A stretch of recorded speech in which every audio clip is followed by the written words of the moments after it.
cheering on the Oakland Raiders, who are forcing the New England Patriots to punt. There is no score.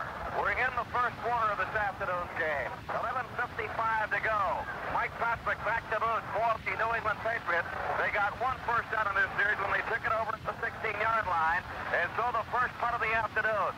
The boot is up. It's high. It's coming down to the near side. Neil Colton at the 30. Near sideline, 35. At the 40, 45. At the 50. Still on his feet. Back down at the 46-yard line. Of the New England Patriots. They're hit made by Willie Germany. The next Washington Redskins. And their team lost this afternoon. 46-yard punt. 24-yard return. What a day in Oakland, California. Clear skies. Temperature 58 degrees. Humidity is only 55%. Wind should not be a factor this afternoon. 8 miles per hour out of the west-northwest.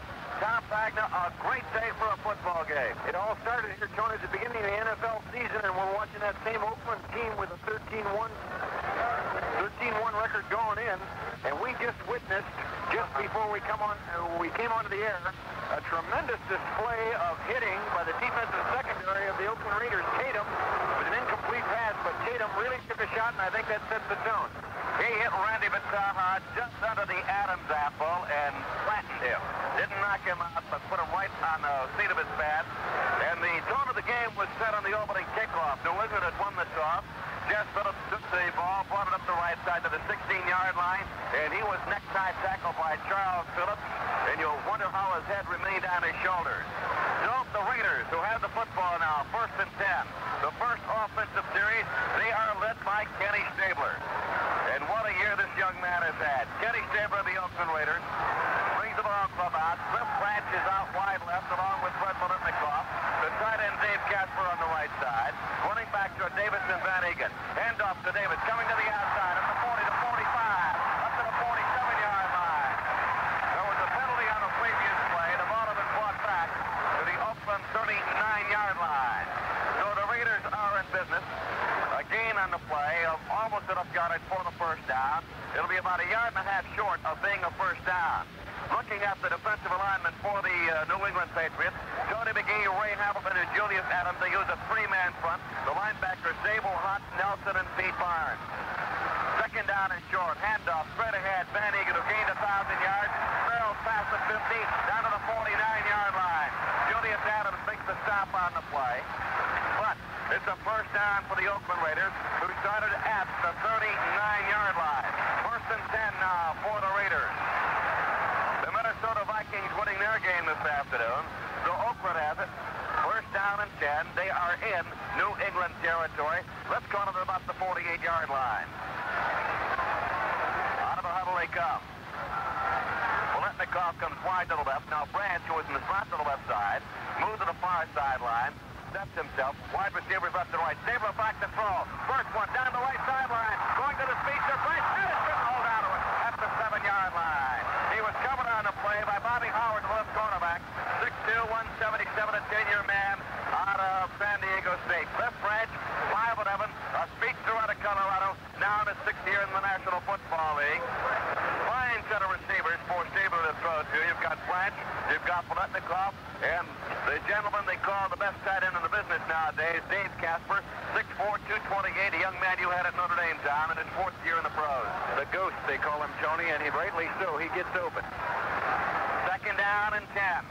Handoff off the right side, about the 45-yard line. And this ball play will be stopped to right there, right around the 45-yard line. It was Clarence Davis. Steve Nelson making the stop on the play. So a gain on the play of about 3, maybe 4. It'll be 3rd down now. Let's call it about 5 yards to go. We'll give about 5 yards on the play. 3rd and about 5. No score. First quarter, 10-minute mark. Minnesota beats Washington. So one team sideline in the playoffs. Bolitnikoff comes to the near side. He'll be taken by Mike Haynes. Here's Stabler looking to throw. He's going to eat the football. He couldn't find anybody open. Julius Adams with a big rush on the right side. 6'4", 260-pound, 6-year veteran of the Texas Southern. Wraps Stabler up. So they're going to put that ball down right around the 46-yard line. And Ray Guy, the prolific punter of the Oakland Raiders, 6'3", 195-pound, 5-year veteran of the Southern Mississippi, will be in the booth. Ray Guy averaged 41.6 yards per boot on 67 punts. Kenny Stabler at that time was trying to get Casper crossing in, the tight end to the right, crossing the field, but nothing was there. They so often just send 3 receivers out to give Kenny that extra protection. Super rookie, Mike Hayes back. Guys kick angling toward the sidelines. It will be out of bounds. It is out of bounds inside the 15-yard line. It ought to be spotted down somewhere between the 13 and 14. And a 32-yard punt. No return on the out-of-bounds kick. So the Patriots take over the football. First down and 10. And they'll have it at their own, let's call it about the old 14-yard line.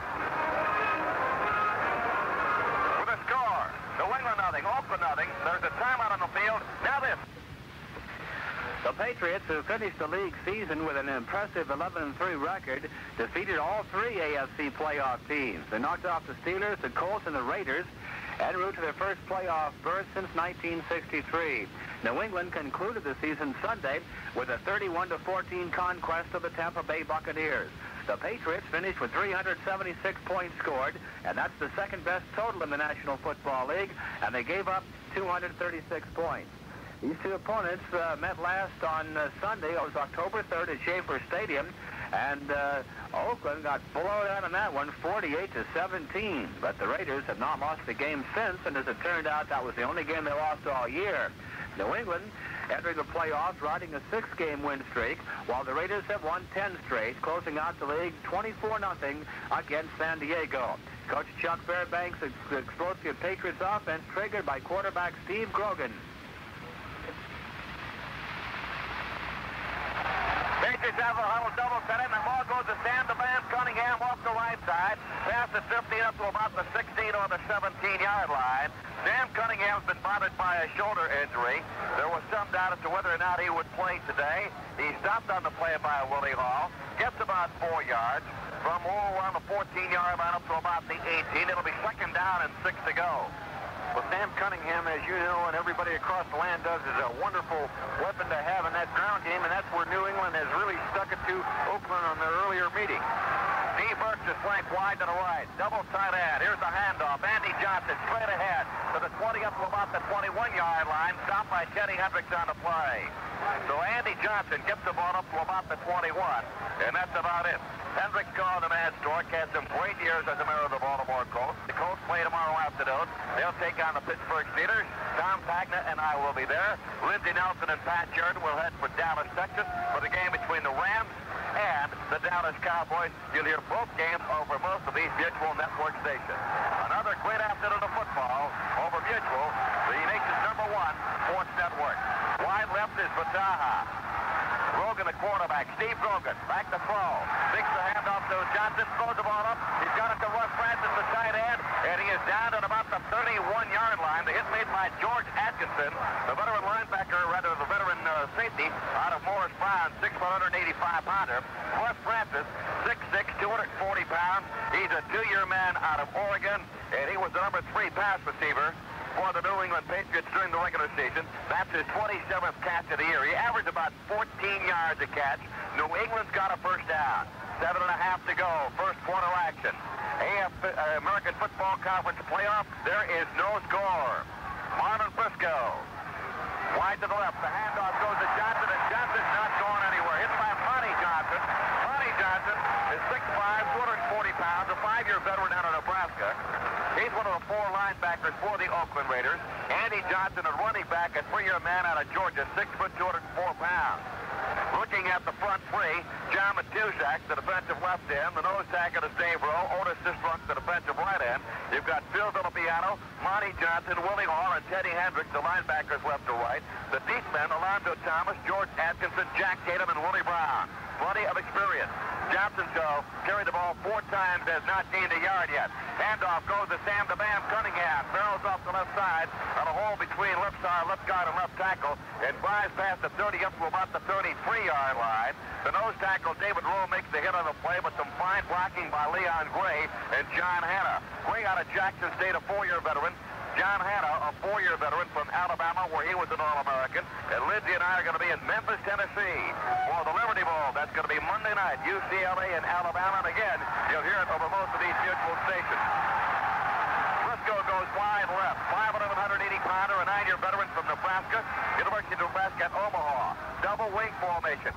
Back to throw. Grogan looking at the 23, looks up the middle, throwing long, and set it for Francis. One hand there, 40, 35, 30, down to the 28-yard line before he's finally hauled down by George Atkinson.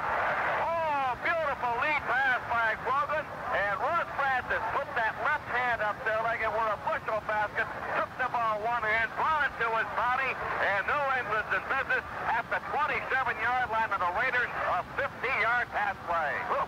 And Russ Francis is carrying that 6'6", 240 in Oregon. Well, there's a timeout right now with a score 0-0. Now this word. Coach Fairbanks' explosive Patriots offense triggered by Grogan. He's 6'4", 200 pounds, and a rifle arm, but he really laid that one in there very nicely. Grogan throwing for 18 touchdowns as he led the Patriots so far this season with 1,903 yards this year. He also added 406 yards rushing. Grogan averaged over 7 yards per carry in 1976 and set an all-time NFL record for rushing touchdowns by a quarterback with 12 six-pointers. 3 different New England running backs each rushed for almost 700 yards or more in league play this year. Sam Cunningham, the leading ground gainer with 824 yards, with Don Calhoun running for 721. That includes 4 consecutive 100-yard games. Andy Johnson, also the Patriots' leading receiver with 29 catches, rushed for 699 yards.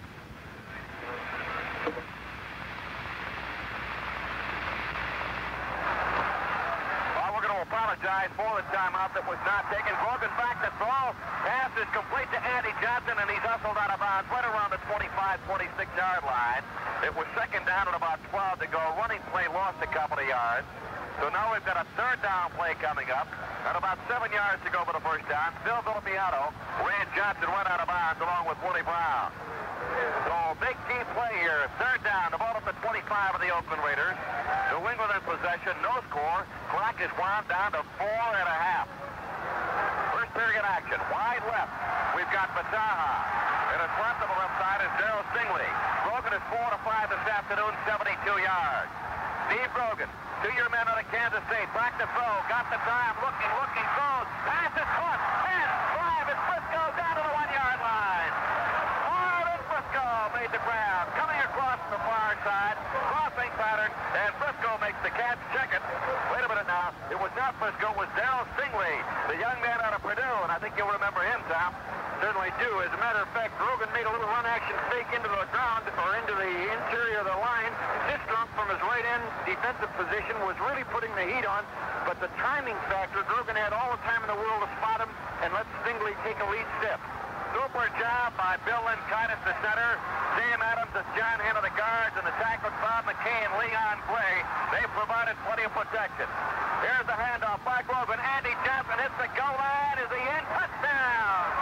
The Patriots are on the board. So New England is going 76 yards. Andy Johnson from the 1-yard line, and New England's out in front by a score of 6-0. But I think this is very important as far as the Patriots are concerned. If they have anything going against them, they are playing away from home. Not so much that factor, but the fact that this is their first playoff game, while the Raiders are veterans in playoff play. Tony, that says an awful lot because this Pat team, that's their second possession, really moved the football, especially they mixed it up because Grogan is a threat to run. He's a good passer, and they have a tremendous offensive line. John Smith, left-footed soccer-style kicker, puts it up between the uprights. It's good with a score. New England 7, Oakland nothing. There's a timeout on the field. Now they're getting back to the Patriots on the season, and specifically in that victory over the Raiders, the first time the two teams met. The Pats rushed for 296 yards. Behind some great blocking by their experienced offensive line, Leon Gray and Bob McKay at the tackles, John Hanna and Sam Adams at the guards, and the center Bill Linkitis. Defensively, Coach Fairbanks pioneered the 3-4 defense in the National Football League, and no team plays that more effectively and aggressively than his New England Patriots. The Pats' 4 starting linebackers total 22 years of pro experience. Steve Zabel and Pete Barnes are the outside backs, Sam Hunt and Steve Nelson inside. Hunt returned a pass interception in the final against Tampa Bay, 68 yards for a touchdown. The 1976 Patriots defense set a club record with 50 turnovers forced and 27 fumble recoveries and 23 pass interceptions. New England recording 47 quarterback sacks this season to rank with the tops in the NFL department. It's 7-0. The New England Patriots are on top. The outstanding offensive and defensive players.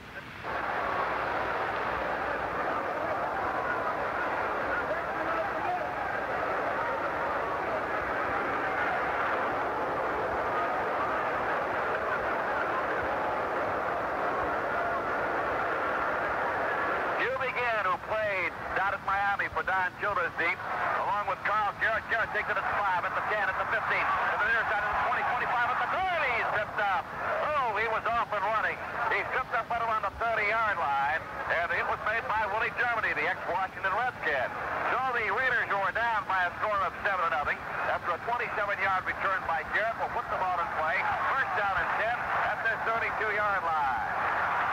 Well, the fans really look for the Oakland team to put something together, and that'll ride on Stabler's arm. And you talk about receivers, he's got them. Tony mentioned them before: Cliff Branch, Fred Bolitnikoff, and Dave Casper. Here's Stabler back to throw. Puts the ball up in the air. It's caught at the 50, at the 47-yard line. He's going to be down right there. A big first down play for the Oakland Raiders. Freddie Bolitnikoff, 6'4" and 190, a 13-year veteran out of Florida State, does not have great speed. Boy, can he work himself open, and does he have great hands. Hunt and Fox made the hit for the New England Patriots, but the ball is in New England territory. So the Patriots went 86 yards, 10 plays. Johnson got it from the 1-yard line. Smith added a point after the touchdown, and now the Raiders back to throw. Stabler from the 45 to the right side. It is almost intercepted. Almost picked off by left corner Bob Howard. That was intended for Bolitnikoff. If Howard intercepts that one, he's off to the races, and the Raiders are down by 2 touchdowns. Right now, we're going to pause briefly for station identification. This is Mutual, your news and sports radio network. This is the American Forces Radio and Television Service. That'll make it second down and 10 yards to go. Steve Nelson and Sam Hunt come out. Willie Germany is in as they go to the nickel defense now. Willie Germany is one of the 2 backs in there. Bolitnikoff on the far side. Then the slot to the right. Stabler on the draw play. The handoff going to Davis, and Davis barreling ahead. Gets to the 45, down to about the 43-yard line. And that's it. As he's hit out there by Mel Lunsford, a 6'3", 250-pound, 4-year veteran out of Central State of Ohio. And also by Julius Adams. A gain on the play. Let's call it 4. Third down along 6 to go for the Oakland Raiders after New England 43-yard line. Well, Kenny Stabler likes so much in this instance to go to run-action pass and kind of favors tight end Dave Casper. He has, as he's led the league most of the year in reception. Third down conversions. The Raiders are 1 for 2. Stabler back to throw. Puts the ball up the Branch. At the 37, 35, at the 30, at the 25-yard line. Before he finally stopped on the play. He was hit by Jimmy Fox, the rookie free safety out of Ohio State. But Cliff Branch got that ball cut across field. They'll butt the ball down at the 26-yard line, and the Raiders are on the move. Well, Cliff Branch has 9.2 speed, but they delayed him from the wide side receiver left. Delayed him, let it clear out, and then he got in a foot race diagonaling across the field, and Stabler had enough time to deliver the ball. 15-yard pass play for the first down. So the Raiders in business here. First down and 10. Slot right, handoff. The ball going to Davis. Clarence Davis at the 25, tries to turn the corner, runs into one of the New England Patriots, and he is hustled out of bounds by Mike Haynes, the right cornerback, a rookie out of Arizona State, who has tremendous potential. 6'2", 189-pounder, and one of the very best in the league.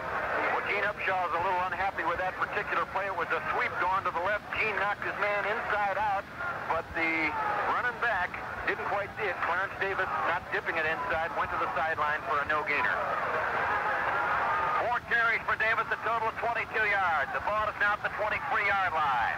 Wide left, we've got Cliff Branch out to the right, Bolitnikoff, Stabler back to throw, throws the ball to the end zone, almost intercepted. Pass was intended for Bolitnikoff, and Stabler took quite a shot. Prentice McCray, leaping high in the air, almost picked it off in the end zone. McCray is 6'1", 187 pounds, a 3-year man out of Arizona State. You look at that defensive secondary for the New England Patriots. The only veteran out there really is Bob Howard, a 10-year man out of San Diego State. McCray now in his third season. Timmy Fox and Mike Haynes, the free safety in right corner, are rookies.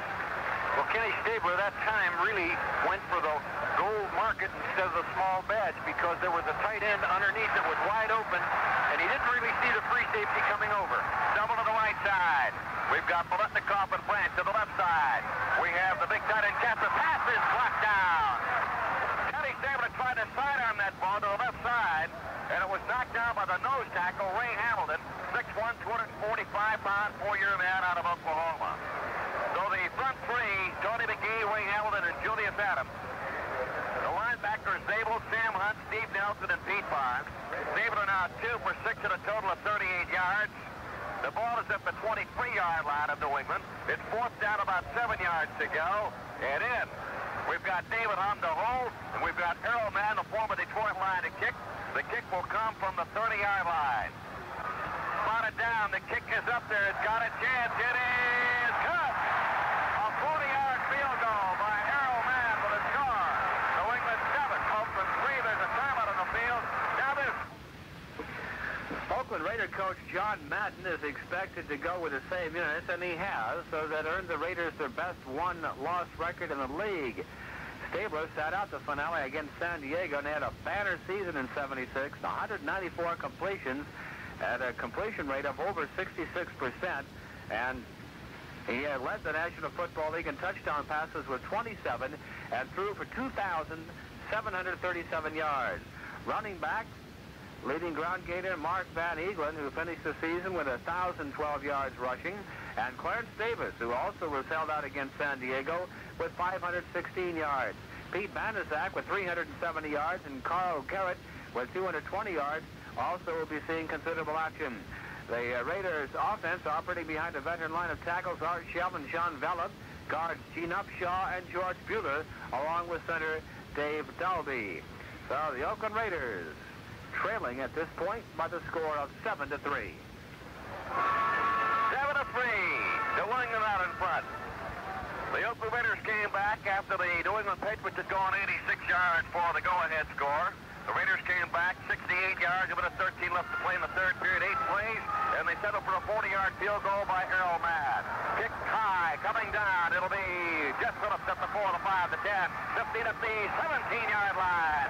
And he is down right there at the 17-yard line. Morris Bradshaw making the hit on the play. So New England will put the ball in play. First down and 10 at about the 17 or 18-yard line. A 14-yard return.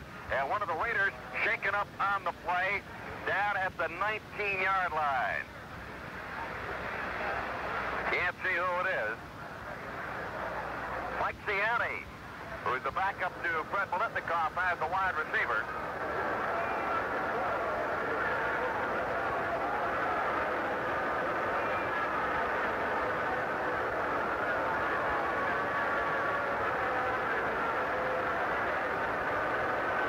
If it is Mike Ciani, they're checking out his knee to see if it's loose.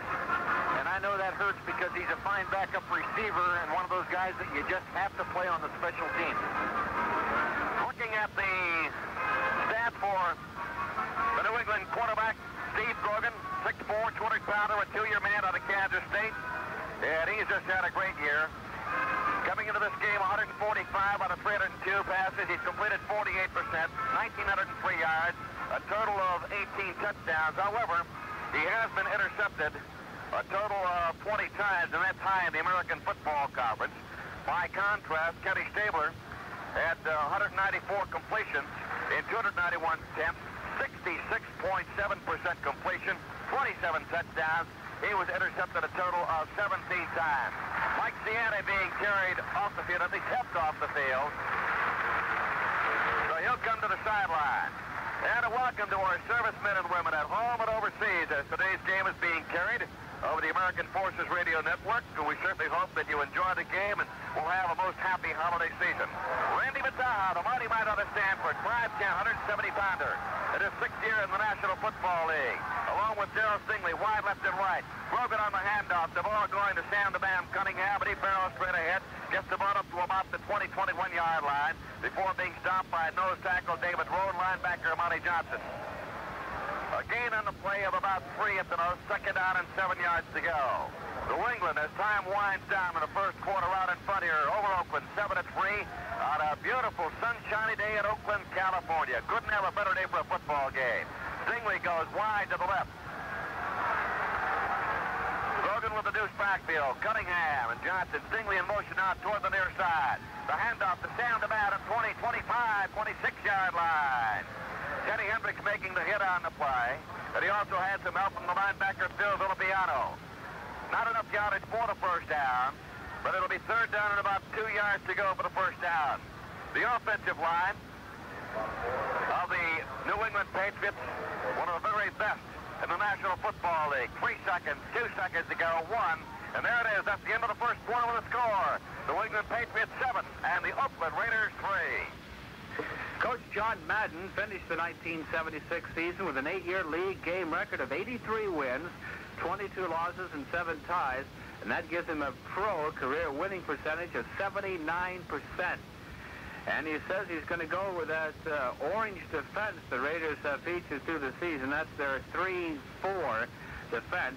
Normally in pro football, it's called a 4-3 with 4 linemen rushing. Your 2 ends and 2 defensive tackles and the 3 linebackers. But they don't do it that way. They have 3 men rushing with 4 linebackers. There's 3 frontliners: Otis Sistrunk at right end, Dave Rao at middle guard, and John Matuzak at left end. Then the linebacker foursome: Teddy Hendricks on the right side, Phil Villapiano on the left side, and Monty Johnson and Willie Hall working in the middle. The veteran Raider secondary featuring their most severe challenge this year: Willie Brown at right corner, Skip Thomas at left, George Atkinson at strong safety, and Jack Tatum at free safety. The score is 7-3 in favor of the New England Patriots, and they get their 3rd possession chance after the timeout. They're going to start the drive on their own 25-yard line, and you know, this is the first time, Tony, I've really had an opportunity to watch Grogan play in person, and I'm really impressed with him because, you know, he's only got 2 years background out of Kansas State. He's got good size. He's got a tremendous release of the football. I know he can score. He's leading, as a matter of fact, for a quarterback, has all the records for scoring touchdowns, so he's a runner. He seems to have a real calm and a poise about him that really belies his young age. Well, he's run the ball in 12 times, and he scored once on a return, so he's got 13 touchdowns this year. Sends Bataha wide to the left. Out to the right, we've got Darryl Stingley. Deuce backfield of Cunningham and Andy Johnson. Steve Grogan out of Kansas State gets the snap. Back to throw. Looks, trying to get that ball right up over the middle, but the ball was knocked down. There are 2 penalty markers, however, on the far side of the field. The ball was knocked down by the nose tackle. David Rowe got those big hands up there, but 2 penalty markers went down at about the 28-yard line, and I believe it's going to be a wrap against the Oakland Raiders. Well, I see the defensive coach on the sideline pulling at his hair, and I think you might be right, Tony. We'll get the signal shortly. Russ Francis has removed his helmet and is wiping his forehead. He may have taken a shot in the head, or at least a face mask grab. It's going to be a wrap against the Raiders. It'll bring the ball up to about the 30-yard line, where it becomes first down and 10. Was it pulling the face mask? Yes. First and 10 for New England. And that's an easy thing to happen when the linebacker's playing head up over a tight end, trying to hold him up from going out on a course. Phil Villapiano was the man who grabbed the face mask.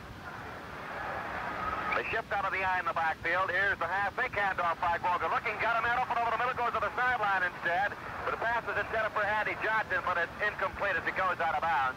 Teddy Hendricks and Willie Brown were covering on the play for the Oakland Raiders. The Patriots in the white uniforms with the blue and the red piping, while the Oakland Raiders are in the silver pants and the black jerseys and the silver helmets. Well, that time he tried to get Marlon Briscoe, that is, Grogan tried to get Marlon Briscoe aligned wide to his left to cross and cross underneath Andy Johnson, but they both wound up being on Johnson. He just threw it away. Stingley goes wide right, Randy Bataha's out to the left. I formation, front man in the eye is Sam the Dam Cunningham, the former Southern Cal star. Hand off to Andy Johnson up over the middle, finds a hole and fires straight ahead up to the 35, 37-yard line. David Rowe makes the hit on the play, along with Willie Hall, the linebacker. And that's the kind of thing that Sam did so well at Southern Cal. He's the lead blocker in the I formation, and Randy Johnson having a great year running. So it's kind of an isolation, letting Sam pick up a linebacker blocking man-on-man with the line. So it'll third down. Third down at about 3 yards to go. Third down conversion. New England's made 4 out of 6 this afternoon. Grogan looks over the defense. Grogan back to throw. Grogan throwing up over the middle. Intended for Frisco. Penalty marker on the play. But it's in the backfield, and the ref may be against them. It's going to be against New England. It'll be an illegal motion penalty against the New England Patriots. Well, he had that little cross pattern again with Frisco and Johnson. This time he tried to hit Frisco on the look-in, the quick look-in. And the ball was pretty well thrown, but would have been neutralized anyhow with this penalty. Frisco played his college ball at the University of Nebraska at Omaha, where he was a quarterback. But when he came into the National Football League, or rather the American Football League, he signed with Denver. And he did play quarterback there, but then was changed to a receiver, played quarterback under Lou Saban, a member of the Denver Broncos. Neil Colsey, the lone single safety for the Oakland Raiders at the 25-yard line. Mike Patrick back to boot, gets the down high snap, and gets it off. It's returnable. Colsey with the ball at about the 27, at the 30-yard line, at the 35, at the 40, at the 43, at the 45-yard line, where he's finally down the play at the 45-yard line. He is hit by Steve Burke. 36-yard punt, an 18-yard return, and the Raiders, who trail by a score of 7-3, are in business. But wait a minute. Is there a penalty on the play? See where they put the football down. Nope, it's going to be 1st and 10 for Oakland. It'll be at their 45-yard line. Now, yes, there was a penalty marker. An illegal man downfield for New England, declined by the Raiders. They want that field position, and they've got it 1st and 10 at the 45-yard line. Colsey gave him a boost on the thing. It's a real pull to be able to return the ball anything beyond 10 yards. It's a real fine return. That time he had a little fence set up along the right sideline. Well, with the score, 7-3 in favor of the New England Patriots over the Oakland Raiders. There's a timeout on the field. Now this... Taking a look at what happened in college basketball on Friday, Kentucky over Bowling Green 77-59. Alabama 70, Oklahoma State 61. Indiana 50, DePaul 42.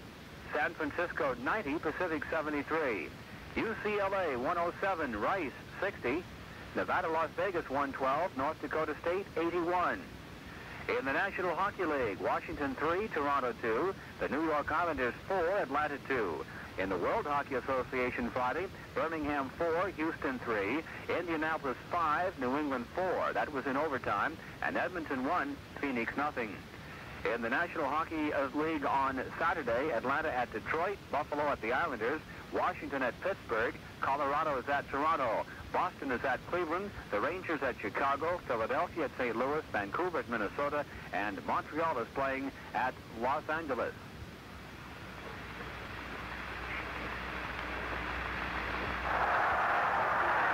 Along with Tom Pagna, Oakland Coliseum, 7-3 New England. Taylor back to throw at the 35-yard line. Fires, pass is incomplete. Intended for Dave Casper, had it in his grasp at about the 45 of New England. Just couldn't hold out with Sam Hunt, the linebacker, covering on the play. Incomplete pass. That'll make it 2nd down and 10. He had a divided back set that time, and he faked a quick trap over the middle. And when Stabler made the little fake, he was trying to get a hold of Casper, but Casper was being held up pretty well. And pretty tough to get out of there right now.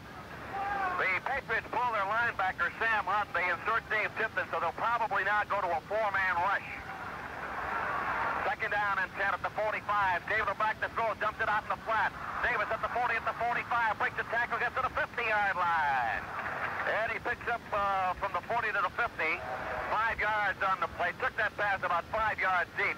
Julius Adams and Dave Tipton made the stop for the Patriots. So now it's 3rd down and 5 to go. With the ball at midfield, Oakland trailing by a score of 7-3. The Raiders have won 10 in a row. The Patriots come in here with a 6-game winning streak. Tipton comes out. Sam Hunter's back in. Richard Bishop, who was in, is also out as a nose tackle. And Tony, the Oakland fans were yelling, go, go, go. They've been in this position many times. They want this win badly. 3rd down conversions. Oakland's 2 out of 4 this afternoon. Back to throw, Stabler. Looking. Up one. Brooks throws up over the middle. Almost intercepted by Sam Hunt. Sam Hunt reaching up. Got the ball at about the 36-yard line. Couldn't hold out of it. I was watching Sam Hunt in the pregame warm-up as the New England quarterbacks throw to the lineman who run downfield toward the goal line, and Sam Hunt couldn't catch the ball. So I said to myself, Sam Hunt as a linebacker does not have good hands. At least he knocked it down. I guess that's maybe more important. It's funny, at Stabler's sending out 4 receivers more times than I've ever remembered. They really tried to give him maximum protection. But, of course, even that didn't work this last time. Mike Haynes is deep. Ray Guy back to boot. Stabler 309, 43 yards. The snap, and Guy gets it up. It's high. Bearcat signal 4, and he takes it at about the 17-yard line. Mike Haynes does, signaling for the Bearcats. And now the Patriots will put the ball in play. First down and 10, a 39-yard boot by Guy. New England out in front by a score of 7-3. In case you joined us late, they went 86 yards in 10 plays on their second possession. Andy Johnson ramming it in from the 1-yard line with a score. New England 7, Oakland 3. A timeout on the field. Now this for me. Taking a look at what happened in the National Basketball Association Friday, the New York Knicks 123, Boston 109. Detroit over Indiana 113 to 104. Milwaukee 126, the New York Nets 110. Chicago 103, San Antonio 101. Golden State 117, Philadelphia 114, Washington 99, Buffalo 88. Atlanta 113, New Orleans 109. It was Los Angeles 118, Phoenix 105, and Portland 127, Denver 105. In the National Basketball Association Saturday, Cleveland is at the New York Knicks. Boston is at Atlanta. Golden State plays at Washington. Philadelphia is at Indiana. New Orleans is at Houston. Chicago plays at Denver. Kansas City is at Phoenix. And Los Angeles is at Portland. So that's a look at what happened in the National Basketball Association on Friday and a look at the schedule Saturday.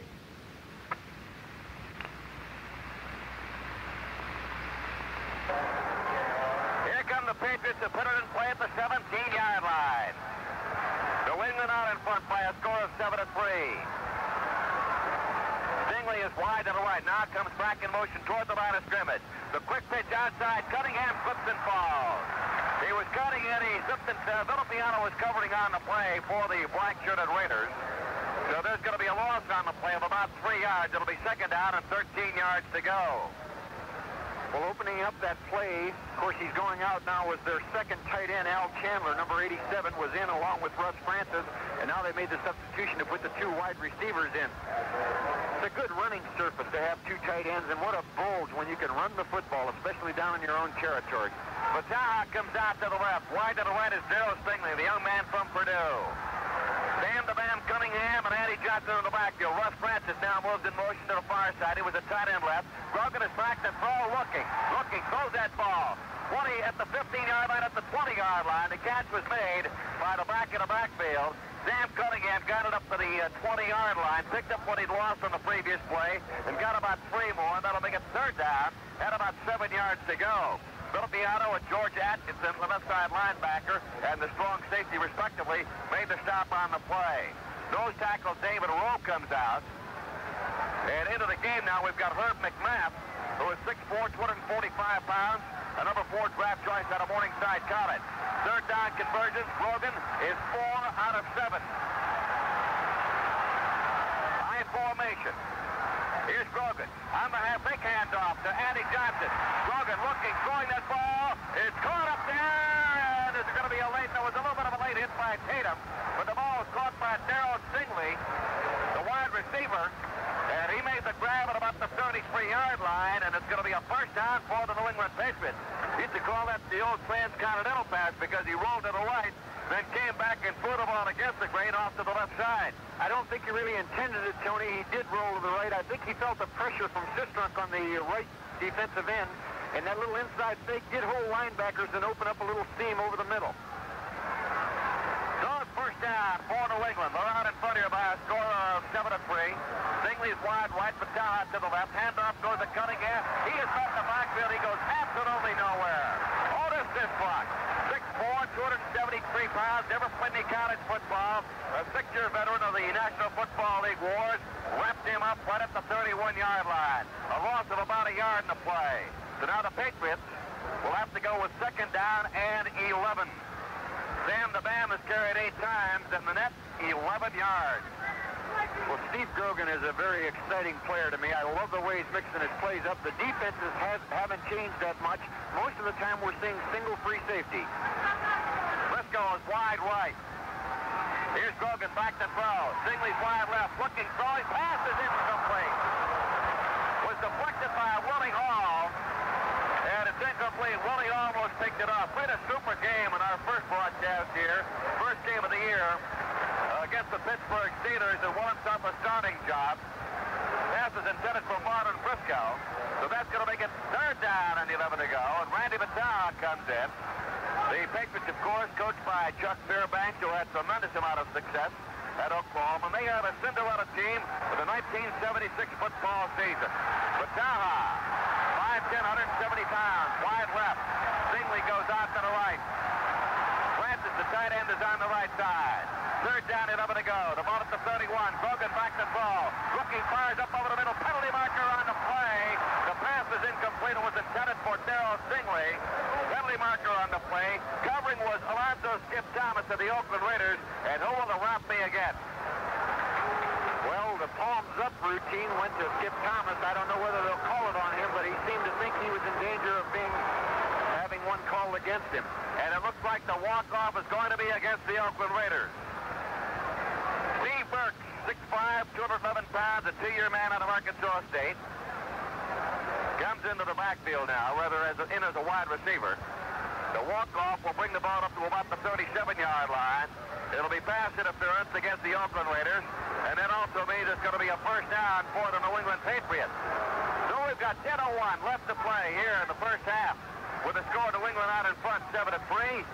And in the penalty, 3 now against the Raiders, a total of 25 yards. I'm Tony Robertson along with John Pagna. We hope you'll join us tomorrow afternoon right around 2 o'clock at Baltimore's Memorial Stadium. Bert Jones and the Baltimore Colts against the Pittsburgh Steelers. Rocky Blyer, Franco Harris and company. Wide right coming in motion toward the line of scrimmage. Was singling handoff goes to Randy Johnson. Penalty marker on the play, and Boyd Johnson was wrapped up right around the line of scrimmage by nose tackle David Rowe. The Oakland Raiders are a very physical team here this afternoon, as was the case when Tom and I were here in the first game of the year against the Pittsburgh Steelers, a holding call against the New England Patriots. Well, David Rowe got up just snarling. You could see it from all the way up here in the booth, Tony, and the reason was obvious enough. He was being held on it. It was going to be a little inside fake and then a sweep by Randy Johnson, and they're marching it off. All right, they'll go with John Matuzak at defensive left end. He's 6'7", 270 pounds, a 5-year man from Tampa. Dave Rose, 6'7", 271, and he's 11th season from Penn State. And notice this one, 6'4", 273, in his 6th year, did not play college ball. Make it first down at about 20 yards to go for the Patriots. Battaglia off to the right. The handoff to Sam DeBam Cunningham. Finds a little running room. Charges from about the 27-yard line up to around the 30 or the 31-yard line, where he stacked up on the play by 4 or 5 Raiders. David Rowe was there, so was linebacker Monty Johnson. What's the advantage of the 3-4, and what's the weakness of the 3-4?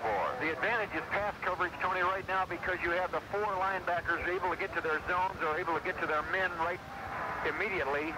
Of course, the disadvantage is that it's only a 3-man rush, and you are playing a nose man with 2 outside force people. Second down. About 16 to go. Grogan on the handoff. Cunningham coming around on the right side at the 30. There's a call at the 35-yard line. Penalty markers on the play, and he is finally hustled out of bounds somewhere around the 40-yard line. The penalty marker thrown back at about the 30 is going to be a holding call against the New England Patriots. The signal there by Otis Sistrunk, who looked toward the bench and said, holding on the Patriots. Phil Piano finally ran Sam DeBam out of bounds. So the Patriots can't get it going. 2 infractions in 2 plays here.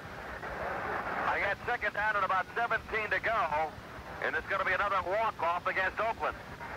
I think it's kind of an indication of the intensity we're seeing here, because this drive was kept alive by the Oakland Raiders making an error on 3rd down, and then, of course, back-to-back penalties by the New England Patriots. They didn't want to put the ball in the air that time, so Steve Grogan gave it a kind of a modernized version of the Statue of Liberty. Sam set up like pass protection. Grogan went to the pocket, wheeled a little bit, came behind him, and he handed it off. To no avail with that penalty tacked on. Second down and just a little over a fourth of the football field to go. 26 yards to go for the first down. The ball is is at the 20-yard line. Grogan back to throw. Looking, throwing down the sideline. Intended for Pagna. Can't get it. Pagna couldn't get it. Willie Brown was covering on the play, and Willie Brown apparently lost his footing on the play somewhere around the 48-yard line. I think Brown's talking to the officials, saying, hey, he tripped me. That could have been a very big play had the ball been on the money, and luckily for the Raiders, it was overthrown because Pagna, as Tony points out, was in the clear. And a lot of pressure from guys like Otis Sisbrun, Corbett Mapp, John Matuzak, and if they throw in a couple of blitzing linebackers or two, we'll have to wait and see. We've got Stingley going wide right, slot left. Actually, it's a single wing formation. Back to throw, handoff, the ball going to Sam the man. Then he fumbled on the play. Oakland has recovered at about the 22-yard line. Raiders recovered a fumble at the 22-yard line. Willie Hall was the guy who got the fumble. Well, it was one of those things, Tony, where Steve Durbin says, I'm going to play it safe. I'll give him a deep boy look of 4 receivers, one back in the backfield. I'll go back like I'll pass because it's 3rd and long. We'll slip a little draw in there to Sam. It backfired because Sam, just about the time he got possession, the ball was ripped out of his arm, and it turned around where they didn't punt the ball and now lose tough field position. So the fumble recovery by Willie Hall sets it up for Oakland. 1st down and 10 at the 21-yard line. Handoff goes to Van Egan, goes off the left side, inside the 20 down to the 15-yard line. Good 6 yards on the play by Van Egan as Steve Nelson and Timmy Fox make the stop, but not before the Raiders come up with 6. It'll be 2nd down and 4 to go. We're going to pause briefly for station identification. This is Mutual, your News and Sports Radio Network. This is the American Forces Radio and Television Service. Raiders come out of the huddle. Flat to the right side. Van Egan and Davis in the backfield. Hand off to Davis. Davis up over the middle. Inside the 15 and Pound drives down to about the 11-yard line. But he has fumbled on the play. And it looks like New England may have recovered. The Raiders have recovered. It makes up the Patriots have recovered the football. Well, that's a very, very big play by the Patriot defense because that turnover, what looked like was going to be a sure possibility of 3 points and possibly even a score for the Raiders, is now neutralized. Well, there's a timeout with a score. The New England Patriots 7, the Oakland Raiders 3. Now this word. Taking a look at what happened in that NFC playoff game earlier in the day at Wilmington, Minnesota, Chuck Foreman rushed for 2 touchdowns and joined unheralded Brent McClanahan in rushing for 100 yards apiece to propel the Vikings past Washington 35-20 and into the NFC Championship game for the 3rd time in 4 years.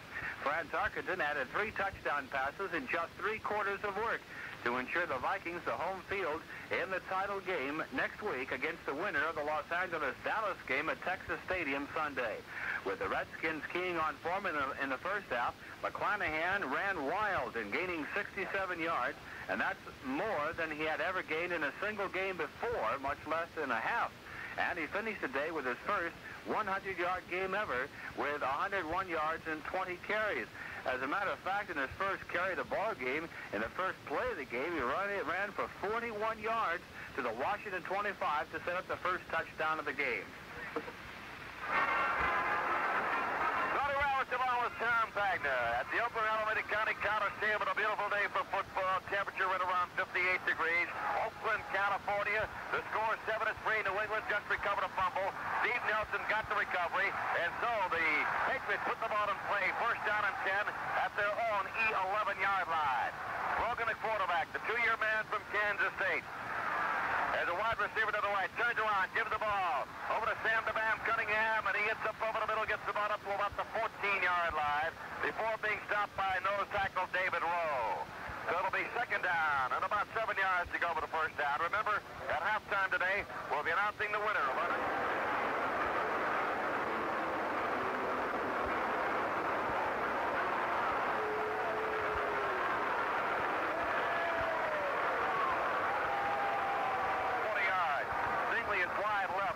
Out to the right.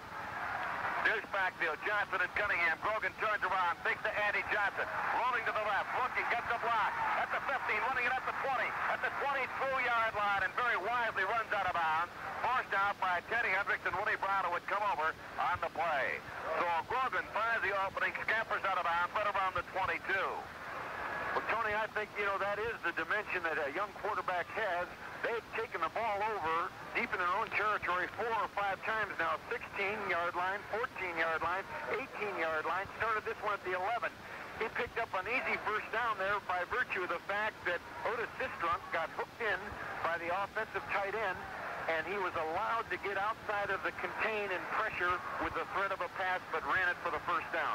Arnold Briscoe wide left. First down. The ball is at the 22-yard line. Grogan, the quarterback, has Stingley in motion toward the line of scrimmage. Now rolling to the right. May throw it on the run at the 50, at the 20, at the 25, cutting back at the 27. Still on his feet, dives ahead, and dives under a tackle. Gets the ball up to the 30-yard line. Oof.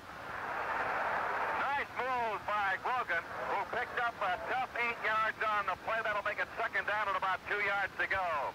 Filippiano was there. Monty Johnson, Willie Brown. Well, I would like to venture a guess here. The third and short, it's kind of the daring kind of thing that I think Steve Grogan might do. I look for a run-action pass. Actually, second down and about a yard to go. 2nd and 1. So they send Stingley and Vataha in a slot left. The tight end Francis is on the right side. Here's Grogan turning around, gives the ball to Johnson. Johnson fights to about the 32.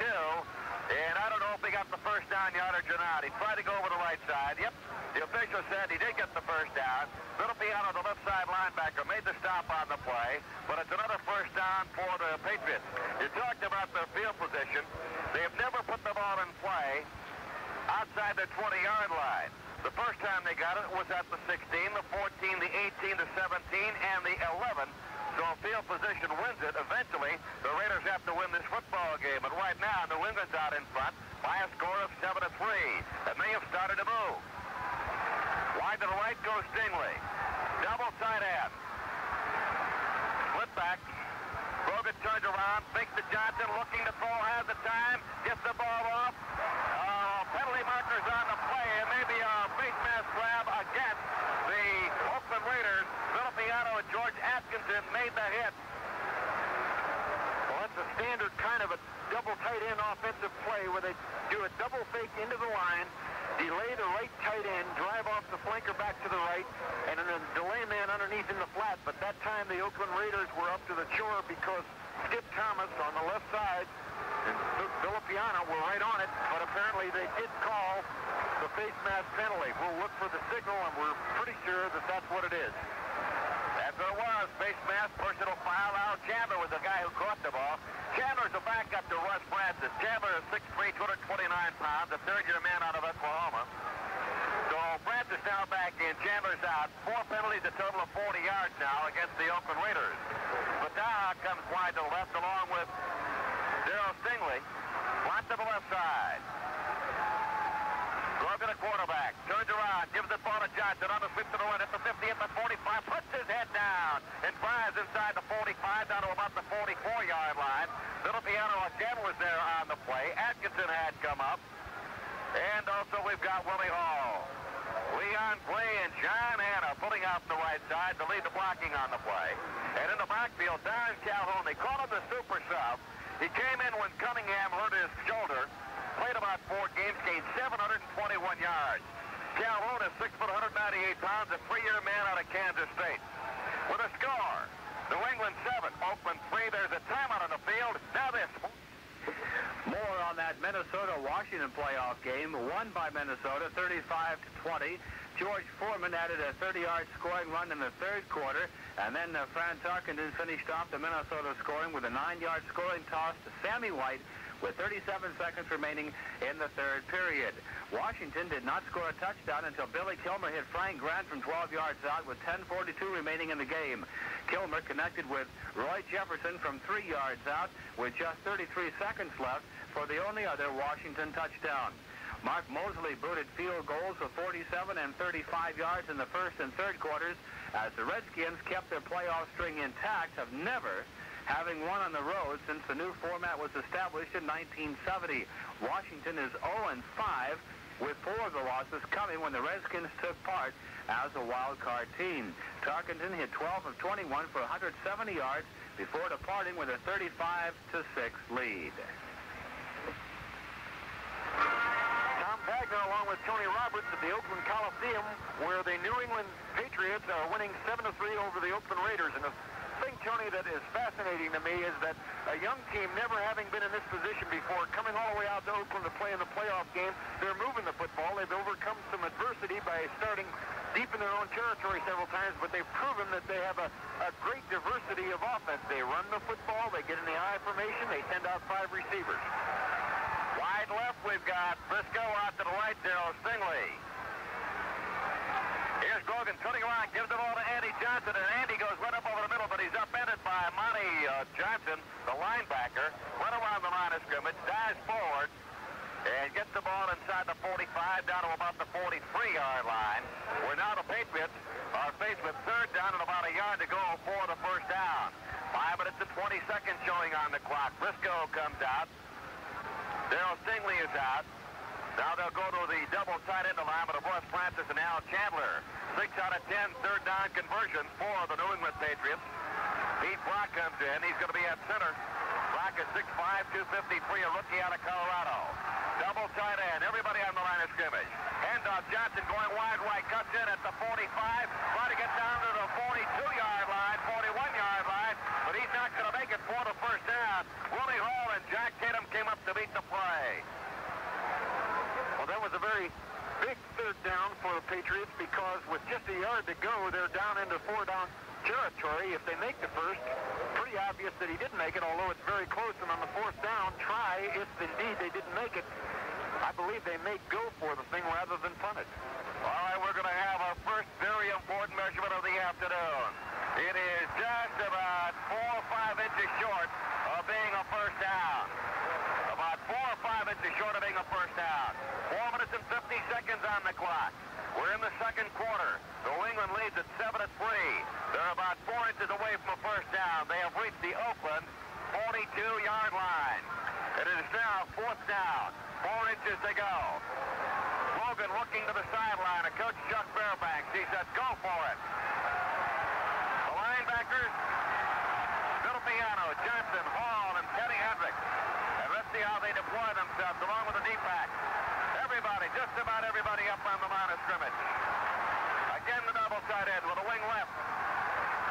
Here's Grogan waiting for the snap. Turns around, gives that ball. It's the first down. It's down. Super sub Calhoun. Charging just over left guard. Kenny Hendricks finally made the stop on the play. But some fine blocking by the center in the left guard. Johnny Hanna, the center, Bill Lenkitis. So, what we're making with Pete Brock was in there. Pete Brock was in. He started to come out, and now he comes back in again. So Brock is going to be in at center for the Patriots. Now he goes out. That means Lenkitis is back in. And a first down for the Patriots, and their drive stays alive. And, of course, it's eating up the clock here. We're under the 4-minute mark, 3:55 showing. And Jeff Phillips, number 35, has just come in to replace Andy Johnson, our offensive halfback for the Pats. All right, a timeout's been called with a score. New England 7, Oakland 3. There's a timeout on the field. Now this. Getting back to that Minnesota-Washington game, Frank Tarkenton, as I mentioned earlier, hitting 12 of 21 for 170 yards before leaving with a 35-6 lead. Billy Kilmer had his best day of the season as he had to put the ball in the air 49 times. He completed 26 of them for 298 yards, and he set an NFC playoff record for most pass attempts in the game, but he spent most of the day running from the Minnesota defense as he was sacked twice while throwing 2 interceptions. The Viking defense was devastating in the first half as it completely shut off the Washington running game, holding Mike Thomas to just 22 yards and John Riggins to a mere 1 in 4 carries. Bobby Bryant and Jeff Wright made the interceptions of Kilmer passes in the first half. All 3 of Minnesota touchdowns in the first half capped drives of 66 yards.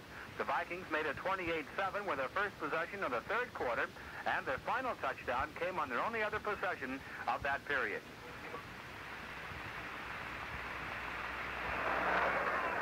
New England has out first down Oakland 11-3, although the Raiders, for the most part, put the Patriots in poor field position. Wide to the right is Stingley. First down and 10. They have reached the 36-yard line of the Oakland Raiders. Clock winding down. The handoff to Calhoun. Can't go inside. Goes to the outside. Tries to outrun Atkinson. Cannot. Willie Hall is there to make the hit on the play. Calhoun started to make his move toward the line of scrimmage. Now, a little extracurricular activity out there between Calhoun and one of the Oakland Raiders, and it was Willie Hall. And quickly moving in was Steve Grogan, getting Calhoun back in the backfield. We need you. Can't afford to lose you here. A gain of about a yard on the play. It'll make it second down and about 9 yards to go for New England. Dan the Bam Cunningham comes back into the ball game. And Don Calhoun comes out. Al Chandler goes out. They've used the double tight end. That means that Francis is a lone tight end with Stingley going wide to the right. Vataha coming out to the near side. Second down, 9 to go for the Patriots. Stingley in motion toward the line of scrimmage. Grogan rolling to the right, has plenty of time, looking, throwing on the run, incomplete. Penalty marker on the play. The pass was intended for Darryl Stingley. Atkinson was covering nearest man to the intended receiver. But there is a penalty marker on the play. The penalty is against the New England Patriots. It's going to be an offensive interference penalty against New England. So they have the ball, second down and 9 at the 35-yard line. Options now being explained. The captain, Willie Brown. And they'll walk it off against the Pats, and that'll bring the ball back to very close to midfield. It'll be right around the 40, let's call it 45-yard line. Offensive interference against New England. That'll set them back to the 45. So it'll be second down and about 19 yards to go for a first down. Well, they would like, that is New England, would like nothing better than to spring a little open pattern to Russ Francis again, Tony. If you recall, that big 50-yard gainer in the opening series or the second series is what got them their first score. Dan the Bam Cunningham's in the backfield, along with Jeff Phillips now for the Patriots. Stingley in motion to the far side of the field. Here's the fake handoff. Grogan looking back, has the time, fires the ball up over the middle. Pass is caught at the 30, a penalty marker on the play. Stingley is down, short of a first down at the 28-yard line. The hit made by Skip Thomas, but there was a penalty marker on the play, and I believe this one is going to be against the Oakland Raiders. Well, Darryl Stingley made a tremendous leap in the air. Both feet cleared a couple of, I would say, 24 inches at least, where the soles of his feet were suspended in air to catch that football, and a great grab it was. Option now being explained to quarterback Steve Grogan of the New England Patriots. The ball is down to the 28-yard line of Oakland. It's still short of a first down. If the play holds up there, it'll be third down and about 2 yards to go. Grogan taking plenty of time. He's getting 9 out of 14 passes, 123 yards. That's against the Pats. No, they're going to walk it off. I see. He's not going to take the play.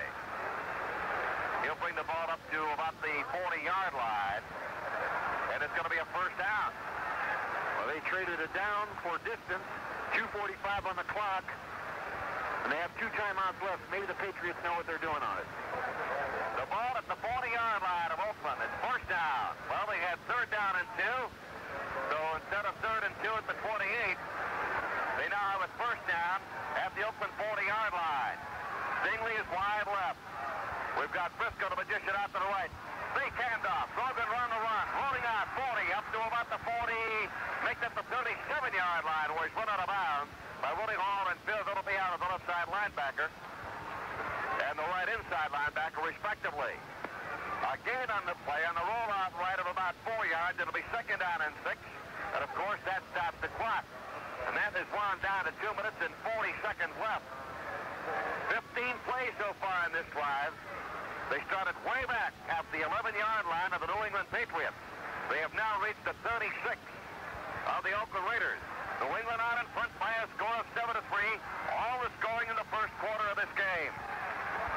Second down, 6 to go. Grogan takes the handoff, gives it on the reverse to Russ Francis. The tight end is going to throw. Throws the ball downfield. Intercepted. At the 6, at the 10, at the 15, at the 20. It's Thomas. At the 24 out of bounds. Well, Tony, I would never second guess the call, but I think I'd almost have to that one. They had 2 minutes and 45 seconds on the clock. Good field position. No reason to panic. Didn't have to come up with a trick play, but it turned over the ball. Well, Ross Francis' pass is intercepted. A 19-yard return by Skip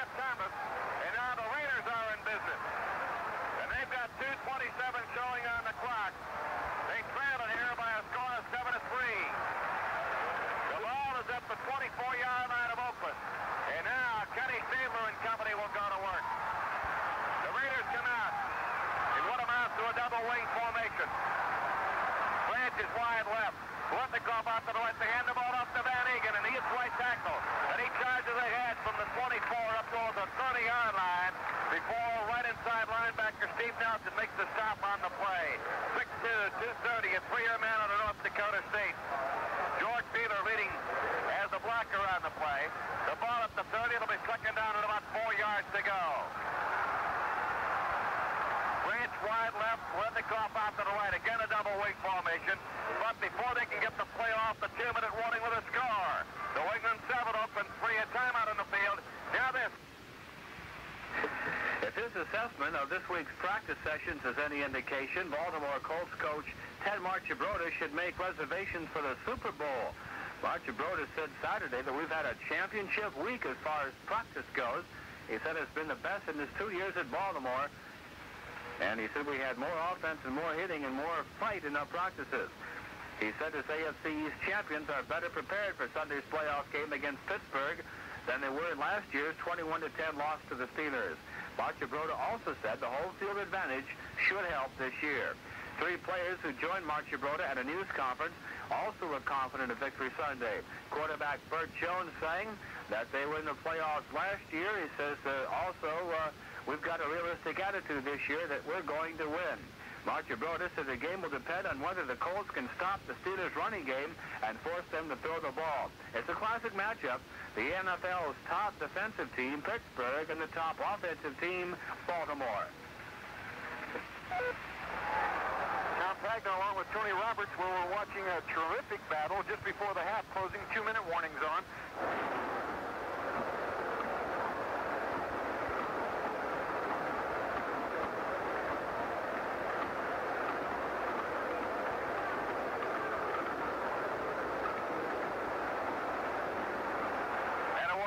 Outstanding offensive and outstanding defensive players.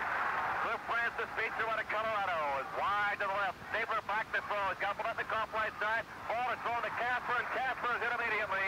Dave Casper hit by linebacker Steve Zabel and knocked down right around the 35-yard line. So it'll be very close to a first down. We may have the call for a measurement here. Ball is spotted down just shy of the 35-yard line. Sticks come in from the far side of the field. Clarence Davis has come out of the backfield now for the Oakland Raiders. Kenny Stabler comes over to view the stretch of the chain. Put down the stretch, and what's it going to be? Is it a first down? Johnny Madden right there. They say it's short by about maybe around a half a foot or so. So the horse is coming to the backfield now and up into the line. Warren Bankston, the tight end. Also in there is Henry Lawrence, a 273-pound, 4-year veteran tackle out of Florida A&M. Third down conversions, 2 out of 5 for quarterback Kenny Stabler. Kyle Garrett is in the backfield along with Pete Banaszak. Banaszak, 6 foot, 210 pounds, a 12-year veteran out of Miami, Florida. Third down, inches to go for the first down. Stabler on the turnaround to get the Banaszak off left tackle. He's got the first down. He barrels ahead, gets the ball up to about the 37-yard line, and it'll be a first down. Julius Adams was on the play, and the man to get up from the bottom of the pile was Mike Haynes, the right quarterback, the rookie out of Arizona State. So it's the first down, and the Raiders have now reached the 38-yard line, their own 38. A minute, 10 seconds left to go. Stabler will have to put it up in the air. Double wing back to throw. The left-hander out of Alabama sails one to the sideline, almost intercepted. Diving for the ball was left corner Bob Howard on the play. The pass was intended for Cliff Branch. So that'll make it second down and 10 to go. Clock now stops with 1:05 showing. The Pats, Tony, are playing it kind of coy. Of course, I would too at this juncture with 1:05 showing, because they're giving what amounts to single coverage on Cliff Branch, but after the snap of the ball, there's backup help behind the corner man. In other words, Bob Howard's taking him right off, but backing him up is Tim Fox, so they get double coverage. Stabler, 4 out of 11, back to throw. He's thrown for 48 yards, has the time. Fired to the sideline, is caught by Paletnikoff, and he is out of bounds at the 49-yard line of the New England Patriots. Covering on the play was the left linebacker, Steve Zabel. But Paletnikoff, like a magician, always manages to work himself open, took the ball, stepped out of bounds, stopped the clock, got the first down, 59 seconds left to play. His claim, Bolitnikoff, is that the pattern that he runs the best is to come back towards the passer, and that's an art. It's a very difficult thing to do, to put all your speed going in one direction and then cut at a tight angle back towards the passer, but he's a master at it. Bolitnikoff, wide right, branch out to the left, first down at the 49. Long downfield pass, and then it's low to tight end. It is incomplete. Morris Bradshaw was the intended receiver. Bob Howard covering on the play. So Stabler's pass is incomplete. They used up 6 seconds on that play. It'll be second down and 10 to go at the New England 49-yard line. 53 seconds left to play in the first half. And coming in now, Dave Tipton, a big tackle. A nose tackle coming in. That means they're going to pull linebacker Sam Hunt. And Pete Vanacek came in for Mark Van Egan. Boy, there's an old-timer, not so much in years, but in play. He's been around the league many, many times. Again, the double wing formation. And again, Stabler back to throw. Has protection. Looks, fires the ball up over the middle. Casper's got it up to 35. And he is hit, gets down to the 31-yard line. He was hit by 3 of the Patriots on the play, but Dave Casper made the grab. He made 53 catches so far this year. Pete Barnes was there. Steve Nelson was there to make the stop.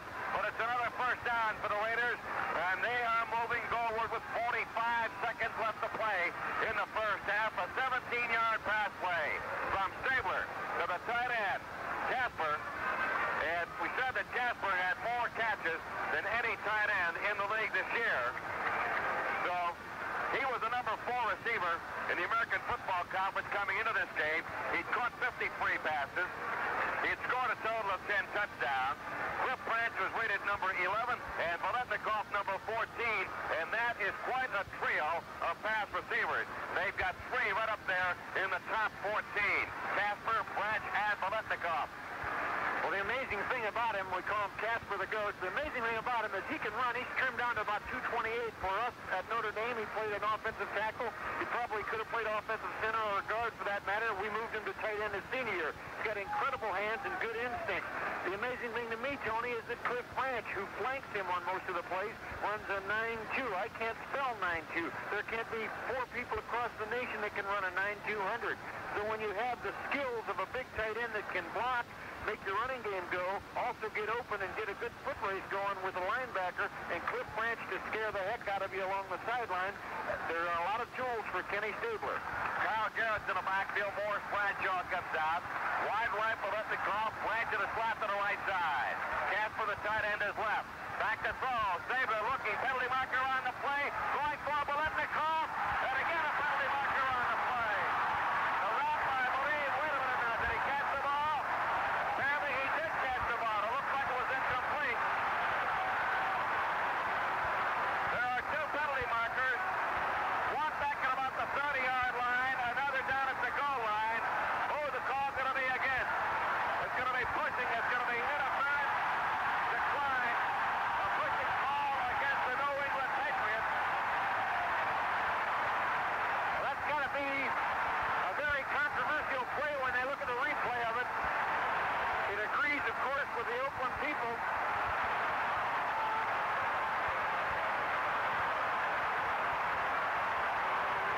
What a touchdown catch by Bolitnikoff. And the Oakland Raiders have gone ahead for the very first time in this game. Well, Bob Howard, the cornerback for the New England defense, chucked him. You can only chuck a man as long as he's in front of you within the first 3 yards of the line of scrimmage. Once he gets alongside of you or beyond that 3 points, you can no longer lay a hand on him. And apparently that's what they called later, towards the end of the run into the end zone.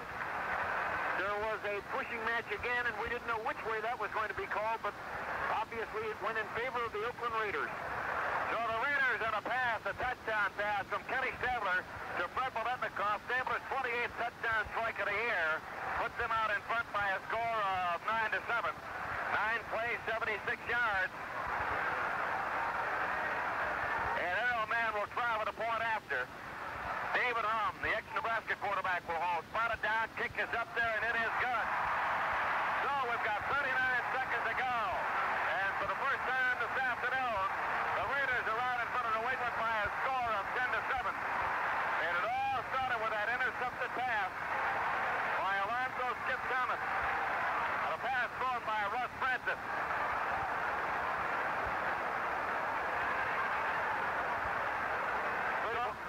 Bolitnikoff, Tony, proves his mettle year in and year out. He's a many-time veteran, but he's savvy, I think is the word they use in the ring, in the boxing ring. He knows the ropes. He's been around. He can bounce. He can roll. He can feint. He can fake. But that time he made a super catch based upon great concentration and a running battle with Bobby Howard, the cornerback. So Stabler moving that team in just a little less than 2 minutes down the length of the field from where they took it over on the turnover is marvelous. And that's the kind of thing that they have to do to continue to lead and win this game if indeed they're going to get beyond their normal playoff position.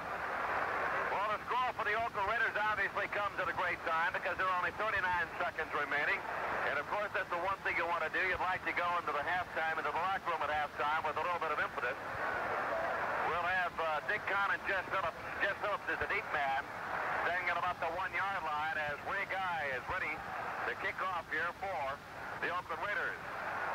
Joe Black is on the far side of the field. Here's a run-up now. It's up in the air, coming down towards Phillips. He'll take it at about the 5-yard line. At the 10. Tries to come to the outside, cuts back a little bit at the 15, the 20, the 25, and is down at about the 27-yard line. So a 22-yard return. And the Patriots will put the ball in play for the first time in this game. Outside, we'll make that the second. Well, no, it is the first time in this game. Outside their 20-yard line as Herb McNabb made the stop on the play. But at 1st and 10 for New England at their own 27-yard line. They trail here by a score of 10-7. Well, it'll be interesting to see what Steve Grogan will do with the 33 seconds on the clock, whether or not he'll hold tight to it or gamble with it. We've got Battah coming wide left. Here's Grogan just falling down. They just want to run out the clock. There will not be another play here unless the Raiders call a timeout. Grogan took the snap, but immediately fell to the turf. There is some psychology involved in that, too. Many people wonder, why don't you go for the bomb and all, but there are so many things that can backfire on you with that kind of clock time. Well, it's winding down to 6, 5, 4, 3, 2, 1. There it is, the end of the first half with a score. The Oakland Raiders 10 and the New England Patriots 7. The Raiders have won 10 in a row since that loss. The New England Patriots have won their last 6. And so they're ready to kick now. John Smith, 6 foot, 185-pound, 3-year veteran out of Southampton, England. A left-footed soccer kicker, kicker that is, gets it off, but sails toward the far side. Garrett looking for the ball, gets it at the 4, the 5, the 10, the 15, the 20, 25 at the 30-yard line. He is hit and knocked down at the 30. He ran right into New England's Richard Bishop, the nose tackle, and bounced off of him and fell back. He'll get forward progress up to the 30-yard line, a 26-yard return. First down and 10 for the Raiders at the 30-yard line. They lead it by a score of 10-7. Bolitnikoff has scored a touchdown on a 31-yard pass. His wide right, branch off to the left. The handoff to Van Egan, tries left tackle, goes to the weak side, and fights his way from the 30 all the way up to about the 34-yard line before being stopped on the play. The hit made by the linebacker on the play. Sam Hunt, Pete Barnes, the left inside and right outside linebackers. Pete Barnes is 6'1", 240 pounds, a 9-year veteran from Southern. A gain of, about 3 yards, make it second down, and about 7 yards to go for the first down. Back to throw, Bolitnikoff going to the near sideline, taken by Bolitnikoff, a pass from Stabler, and he's hustled out of bounds, right around the 47-yard line. The spot is down at the 48. Tom Howard knocked him out of bounds on the play, but it's another first down for the Raiders. Kenny Stabler had 4 receivers, 2 to both sides that time with a little inside run action fake to their fullback. And again, that great timing of Bolitnikoff and Stabler. It was a comeback pattern on the sideline that just eked out the first down. Just this week, Bolitnikoff signed a 2-year contract with the Raiders for over $200,000 per. Handoff goes to Clarence Davis. He's upended by Ray Hamilton, the nose tackle, on the play. Bolitnikoff this afternoon, 4 catches, 81 yards, including that 31-yarder that went for a score. Well, Mr. Sullivan, the president of the New England Pats, came in here at halftime, Tony, of course, and was so high on his young ball club. He mentioned the fact that they had played excellent football in the second half of games, and he really said he wasn't a betting man, but if he had to, he'd bet on them. It'll be second down. And about 9 yards to go for the first down. And now, there's a time going to be called here for a moment. They want to change footballs. It was not done. Fred Bolitnikoff is wide right. Now to the left, you got the speedster Cliff Branch. The backfield, Mark Van Egan, who gained over 1,000 yards, and also Clarence Davis. Dave Casper, the tight end, is on the left side. Here's the snap back. Stabler back to throw. Looking for Bolitnikoff. Fires the ball up over the middle. The ball is caught.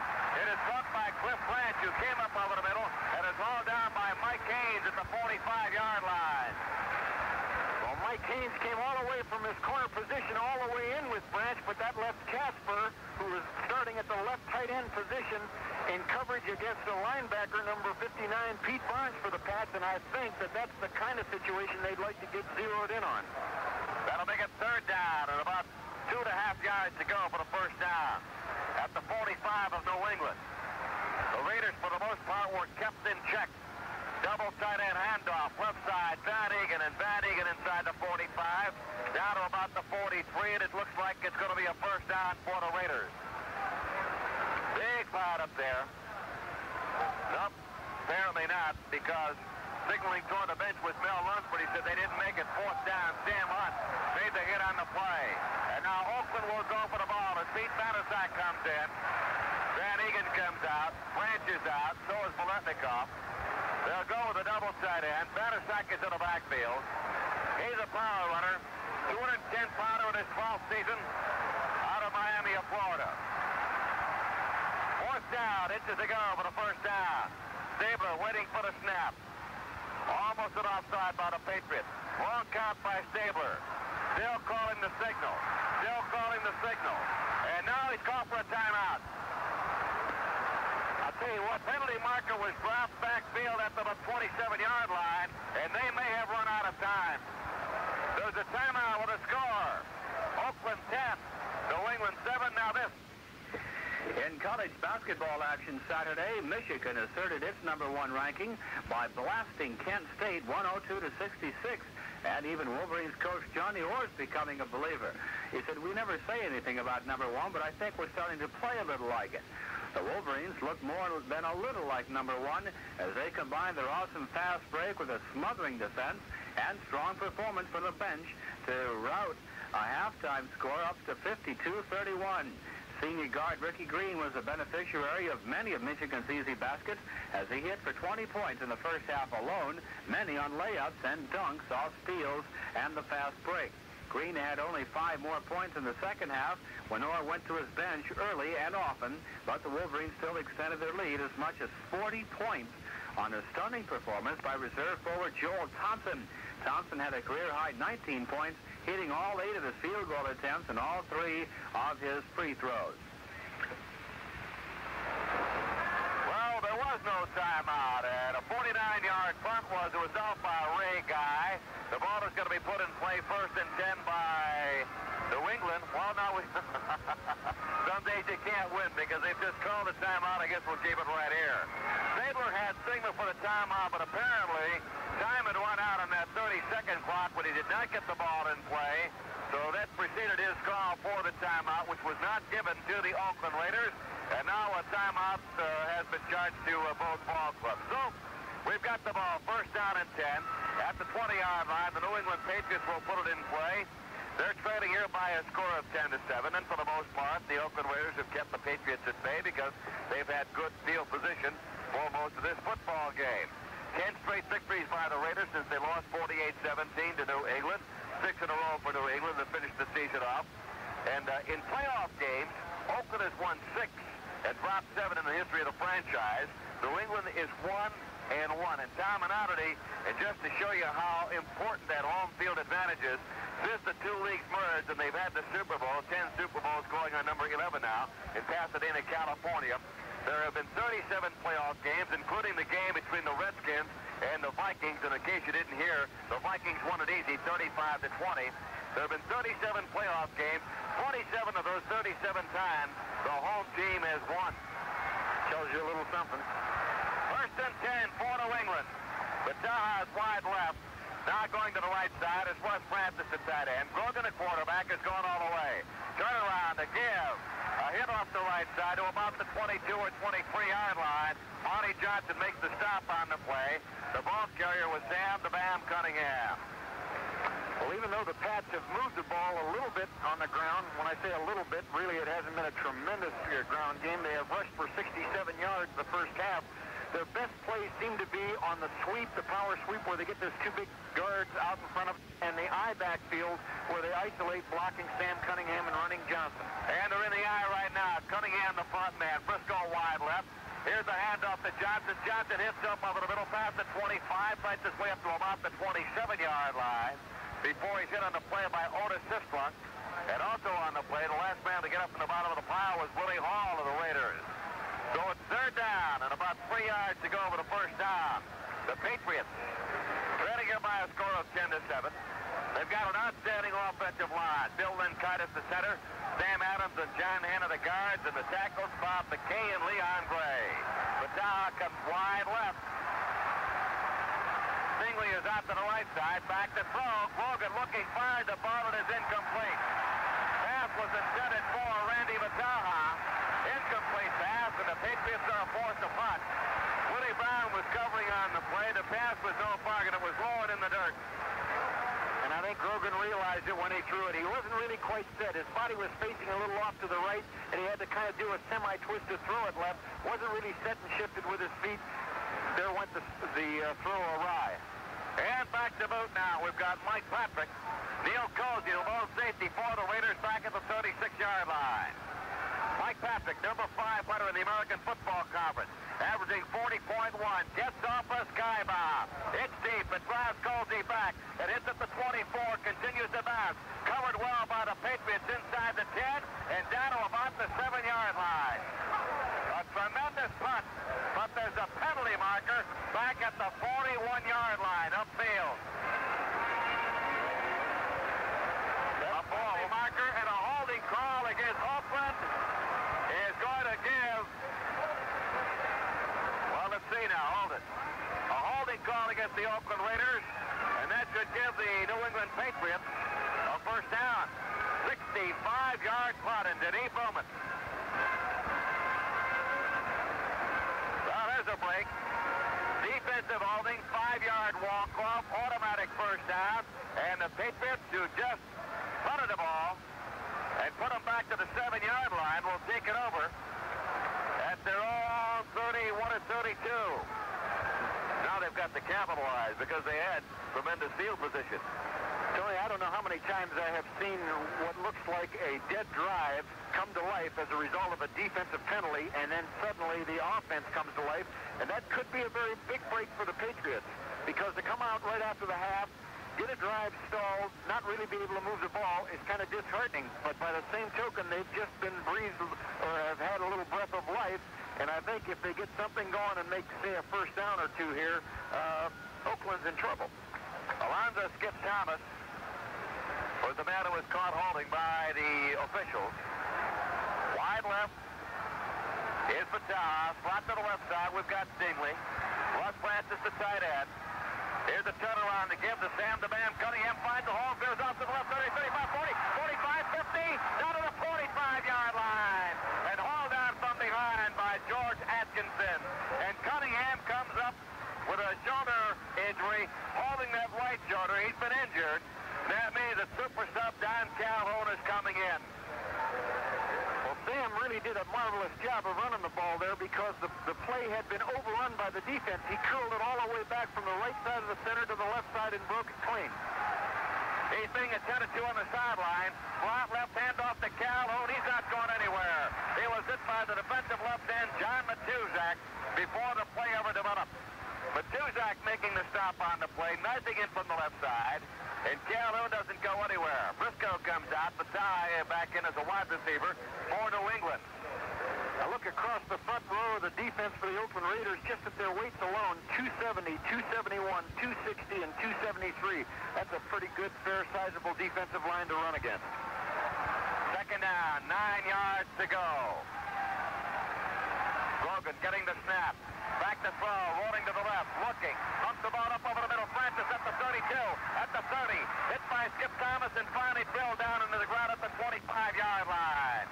Jack Tatum also made the stop on the play. Was Francis going over to say something to Kenny Hendricks? But apparently it was a friendly remark. We're going to pause briefly for station identification. This is Mutual, your News and Sports Radio Network. This is the American Forces Radio and Television Service. Francis now with 3 catches, good for 82 yards. And now we've got the ball down at the 25-yard line of the Oakland Raiders. Patriots turn around, give. Sam DeBam is back in the backfield. Penalty marker on the play as he fights his way down to about the 25-yard line. The ref is going to be a holding call against the New England Patriots. This one made the stop, and it may have penalties 50 yards. That'll put the ball back to the 35-yard line where it's 1st and 20. Handoff, Cunningham. Trying to get away from Villapiano. Does. Cuts back and gets down to about the, let's go to the 33-yard line and no more. Floyd Rice, the linebacker, a 7-year veteran, 6'3", 225 out of Alcorn A&M. Makes the hit on the play. Gain of a couple. It'll be 2nd down and 18 to go. Well, I'll tell you, 2 of the most boring plays in football anymore are the holding call and the clip.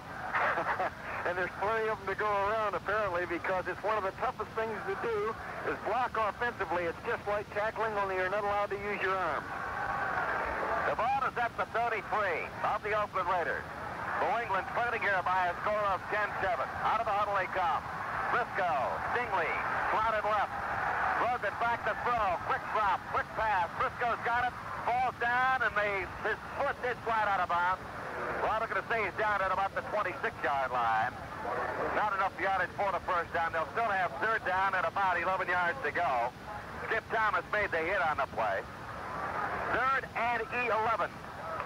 Well, he was throwing the low-risk play there. He had tripped 3 receivers to the left side, and I think he just wanted a chunky yardage. Didn't want to give any risk involved because they don't want to lose the opportunity for a field goal attempt if indeed they don't pick up the first down with this 3rd and 11 situation. 3rd down conversion, Grogan and the Patriots 5 for 10. Pagna wide left. Now Wes Francis goes in motion, tight end left side, moves in motion to the far side of the field. Back to throw. Grogan looks, fires. Time. It's Francis. 20, 50, 10, 5, touchdown New England. Wes Francis cutting back. In motion, tight end left side to the right side. Upfield, cut back across the middle, and Grogan throws one. Francis took it on the run and scores. Tony, one of the real classy things I've seen is a guy like Randy Vadaha, who is not a real big man, flanked out wide to the left, went downfield, and screened his defensive back working on him, screened off Willie Brown for a long period of time, maybe 6-7 seconds there as Russ Francis started to run down. I guess it was Monty Jackson. That's a pretty big mismatch. Monty, 6'5", 240. So Randy Vadaha screened him off, and that was a key block on that score. And Monty Johnson is hurt. The 240-pound, 5-year linebacker out of Nebraska is on his back at the 20-yard line, and that would be quite a blow to the Raider defense. Johnson, a fine performer. One of the 4 linebackers, Villapiano, Willie Hall, and Teddy Hendricks being the others. So, an 80-yard drive. And that took a total of 10 plays. On a pass from Grogan to Francis for the touchdown. And the New England Patriots are back on top by a score of 13-10. And for Grogan, that is the 19th touchdown pass of the year. Francis is not rate in the top 20 pass receivers. All he did here today was set up that first score, Tony, and then make this on his own. And again, not to belabor the point, but all of that happened as a result of an Oakland Raider defensive mistake which gave momentum and continuance to a drive that the Patriots had started. Well, for Francis, his 4th touchdown. Monty Johnson is up, walking off the field under his own power. 11 out of 17 for Grogan, 159 yards, and 1 touchdown pass. Here's the kick by Smith. It's up, and it is good. So, there's a timeout on the field with a score. The New England Patriots 14, the Oakland Raiders 10 now, this word. The Minnesota Vikings smashed the Washington Redskins 35-20 early this afternoon. and they've advanced to the NFC Championship, a game they have never lost in their 3 previous appearances. Brent Tarkenton tossed 3 TD passes, and Chuck Foreman scampered across the goal line for 2 additional Minnesota touchdowns. At halftime in the AFC playoff game, as you know, the Oakland Raiders were leading the Patriots 10-7, and they've now gone ahead on a Russ Francis 26-yard touchdown pass from Steve Grogan. Elsewhere in professional football, the Denver Broncos have announced that John Ralston has been asked to quit as general manager, but will remain as head coach of the Broncos. Veteran club official Fred Gerke will take over the GM duties. The doubles team of Adriano Pagna and Paolo Bertolucci gave Italy the 1976 Davis Cup Championship Saturday with a win over Chile. They defeated Jaime Fio and Patricio Cornejo 3-6, 6-2, 9-7, 6-3.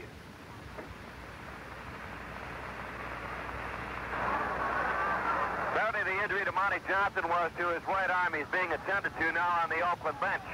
14-10, a 26-yard pass play.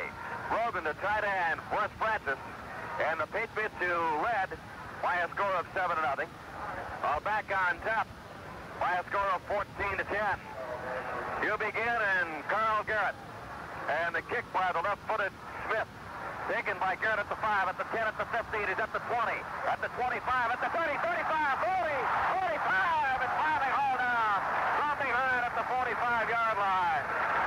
Tackle was made by Steve Burke, the number 2 tight end, a 41-yard return. And the Raiders are in good field position at the 46-yard line. That's the second time Carl Garrett on kickoff returns has given them some working room. Now Stabler can go to work. He can pass on any down. He's at midfield a little less than it, 4 yards short of the 50. First down 10 for the Raiders, who are down 14-10. Stabler back to throw. Looking for Biletnikoff. Incomplete. Pass was deflected by Big Sam Hunt. The linebacker had come over to help on the play. Preston McRae, or rather Prentice McRae, was covering for the New England Patriots. Hunt came over, moved in front of Biletnikoff, tipped the ball away. Second down and 10. The ball is at the 46-yard line.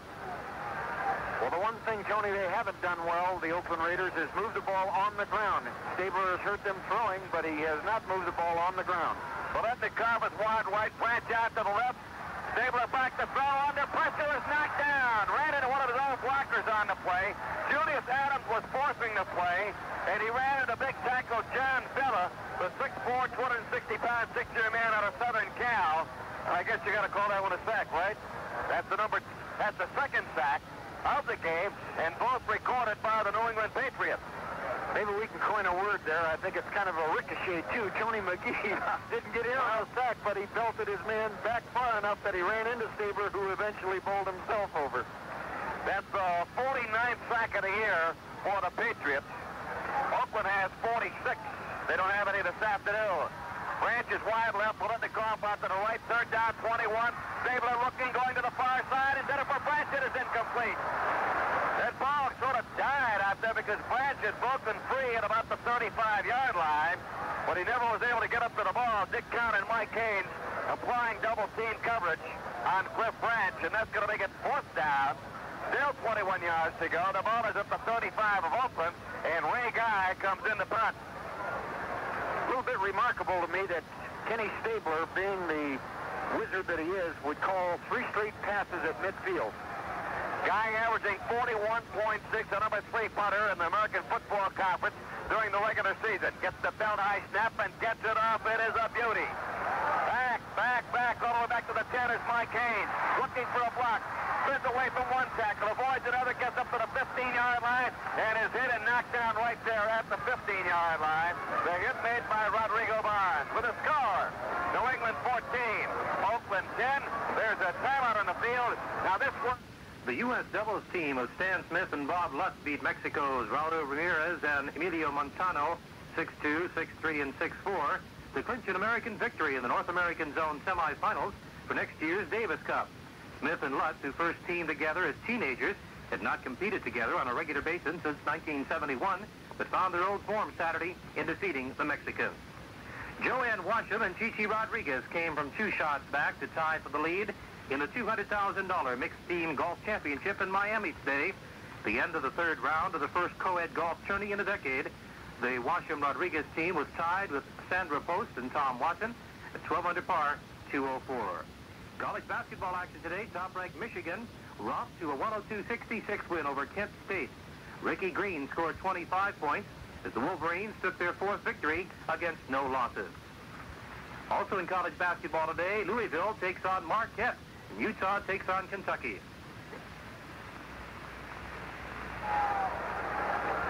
Well, we had a penalty. It was an illegal man downfield against the Oakland Raiders. The walk-off put the ball back to the 30-yard line, and Ray Guy will punt again. Mike Haynes back at the 28-yard line. Low snap. Gets the ball up in the air. It's returnable. Angel taking it at the 32. Goes to the right, looking for a block. 30 back to the 29, the 30, the 35, 40 down the sideline. At the 45 and shoved out of bounds there at the 45-yard line. And that edge has to go to the Patriots, Tony, because on the exchange they gained about 20 yards. They were going to start on their 20, and they're awful close to the 45 right now. 20, 25-yard gain. 38-yard punt, a 13-yard return. You'll begin shoved them out of bounds. So the New England Patriots have their best field position and a takeover of the afternoon. They're at their own 45-yard line. First down and 10. Bataha's wide left. Here's Grogan handing off to Andy Johnson over right tackle, and Andy slides up to about the 47, 48-yard line before being stopped on the play. Man getting up from the bottom of the pile was Monty Johnson, who made the stop. So that'll make it second down, and let's go on with about 7 yards to go for the first down. Johnson's in again at left side linebacker. Ward Rice is also in. He has replaced Willie Hall. Coming out to take Bataha, we've got Willie Brown. We've got Steve Burke to the spot to the left. The handoff goes to Sam DeBam, and he drives straight ahead. Past midfield, gets the ball into Oakland territory, is then shoved back to the New England 49-yard line. But he'll get forward progress down near close to around the 48-yard line, where it becomes third down and a short 3 to go. And again, it's the inside linebackers who make the stop on the play, Johnson and Rice respectively. Going out of the game is Burks along with Sam Cunningham. And that means that Andy Johnson stays in. And Don Calhoun now becomes the fullback as the Patriots, with third down and about 3 yards to go, shift out of the I formation. Now in a double wing. Back to throw as Grogan has the time, fires to the sideline, and it is incomplete. I have to question that play in that the receiver who turns out and looks back toward the line of scrimmage looks right into the sun. He comes out of the shade and looks right into the sun. Of course, the defensive back has the same problem, but it would seem to me, Tom, that we would be more of a burden on the pass receiver. I think that's a great observation. That's the old military maneuver. The master sergeant, he never puts them at parade rest or attention facing into the sun. That was a crucial third down, and he was looking into it. The ball was drilled incomplete. Neil Colsey, the deep safety. Lone man back at the 12-yard line. Mike Patrick back to boot. Fourth down, about 3 to go. The snap, the kick. It is another boomer by Patrick. It's high. It's deep. It hits at the goal line, goes into the end zone, and the Raiders will take it over first and 10 at their 20-yard line. Well, thus far in this game, it's been a drive that it goes to be a drive, and there's automatically some things happen that change the complexion. I think we've got one now. Well, another penalty, and it's against the Oakland Raiders. The punt was a 48-yarder. And now there's going to be a walk-off against the Oakland Raiders. It'll bring the ball down to the 43-yard line. We're going to be taking a commercial break very shortly, so our station's down the line. Be ready. Offside, 5-yard penalty. First down now for the New England Patriots. Well, on the previous possession, they got a big break. Bataha comes wide left. That's the 8th penalty. 60 yards against the Raiders. Back to throw is Grogan. Looking, pumps once, throws up over the middle. Nobody's there. Bataha pulled up short and closer to the football were Jack Tatum and Willie Brown. Well, Villapiana did a great job over the tight end that time. He absolutely decked him, knocked him down, and there was no way that Russ Francis could go anywhere. By the same token, the wide receiver left, Bataha slipped and fell, and so that ball was just thrown away. Tony, 2 crucial breaks, both of them at fault were the Oakland Raiders on a third down situation and a fourth down situation. Third and less than 5, any kind of infraction against, of course, that's a cardinal sin. All right, Briscoe wide left. Singly in the spot to the left side. Second down and 10. The ball is up to 43 of Oakland. Grogan back to throw. Fires the ball out of the backfield. Johnson at the 45. At the 40, breaks one tackle. Is finally down by Monty Johnson at the 35-yard line. But there's a penalty marker on the play. I can't remember seeing as many yellow flags as I have this afternoon. I really can't either. And it isn't sloppy play by a long shot. I think it's intense play where a guy holds a little too long or he, bumps where he shouldn't. The Raiders a little over-aggressive. It's a personal foul against Oakland, and that's going to bring the ball up 15 yards from the 35 down to the 20. Now, Tom had mentioned that there were two crucial breaks. One occurred when New England was going to be forced to punt and did, and they got a penalty on Oakland, and New England kept its drive alive. They started at the 20. They went 80 yards for a touchdown, put them out in front 14-10. A personal foul called against the Raiders, and after New England had just punted a moment ago, an offside penalty gave New England a first down and keeps their drive alive, and now a personal foul call brings the ball down to the 20-yard line. So the Raiders right now are penalizing themselves into a hole. First and 10, Grogan handoff, Calhoun over the middle, 20, 15, 13-yard line. Don Calhoun, they call him the super sub. Willie Hall's back in there, makes the stop on the play, along with Phil Villapiano. But a good pickup of about 7 yards on the play. That'll make it second down and 3, and some fine blocking by center Bill Lenkitis and offensive left guard John Hanna. I think if you wait playing time this third quarter, there's only 3 minutes and 20-some seconds left. Playing time, the defense for the Oakland Raiders has been on that field about 3/4 of the time. Flat left handoff, Calhoun hits the middle, fighting for the first down yardage, does not reach the 10-yard line. Is shoved back to about the 12. It'll be short, I believe, of being a first down by inches, and that'll make it third down and short. Now, the Raiders must win this afternoon if they're going to play the AFC Championship game here next week. Tomorrow afternoon, Tom and I will be at Memorial Stadium in Baltimore for the game between the Baltimore Colts and the Pittsburgh Steelers. They put the double tight end in again. Al Chandler is in with Russ Francis as a short down situation, short yardage. Charles Billiard, 270-pound rookie, comes in. As Oakland beats up its line, here's the seek by Grogan, and I believe he's got the first down. That's quite an offensive line, Tony. When you look at the way they hit out, you can see in unity all of the white shirts for the Patriots. Leon Gray, John Hanna, Sam Adams, and Bob McKay, along with center Bob Lenkitis. Well, it's got to be one of the best offensive lines in the game, if not the best.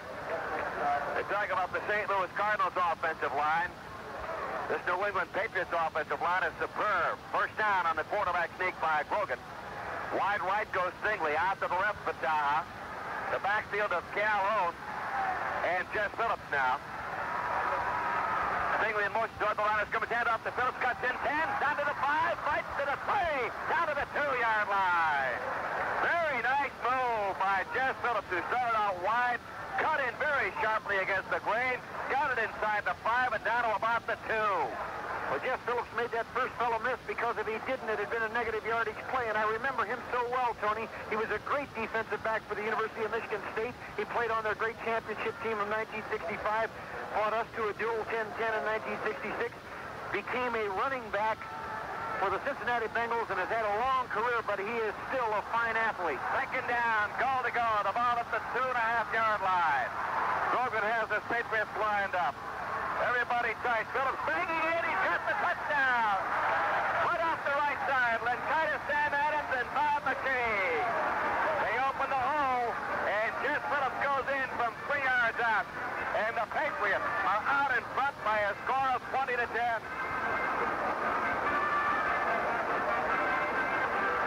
That was a drive that took 11 plays, and it covered 55 yards. It was ignited by an Oakland Raider third and short situation, third and less than 5, where they jumped offside, made it an automatic first down, and of course the Patriots pulling together on the running game, 11 plays, 55 yards for the score. All Here's the point after attempt by Johnny Smith down, kicked up, and it is good. So there's a timeout. Now the score is New England 21, Oakland 10. Our stations need another 60 seconds. We'll be back right after this. Taking a further look at college basketball action Saturday, Michigan defeated Kent State by the score of 102-66. The Wolverines, the #1 ranked team in the nation on both UPI and Associated Press. Some other college scores just in. Ohio Dominion defeated Dyke by the score 77-65. It was Slippery Rock 78, Alliance 75, Rhode Island 87, Hofstra 86 in overtime, Lake Superior 74, Wayne State 73. Other top 20 teams involved in action today. Marquette takes on Louisville, Kentucky against Utah, Florida State and San Francisco, they're playing for the championship in the Cable Car Classic. Cincinnati, #9 of the nation, taking on St. Louis.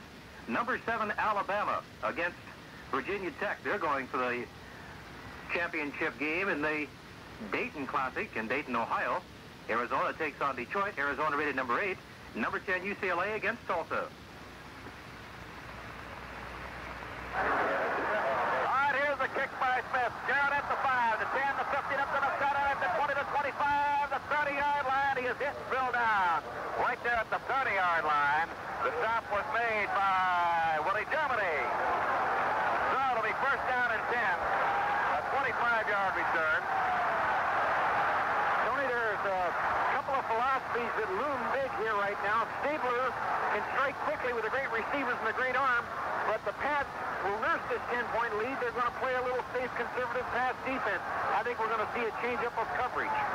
All right, first down and 10. The handoff. Stabler handing off. Going off the left side is Mark Van Egan. He gets a couple of yards. Up to about the 32-yard line. Gain of 2. It'll be second down and 8. Heat Barnes, the right side linebacker, makes the hit on the play. Clock winding down. 55 seconds remain.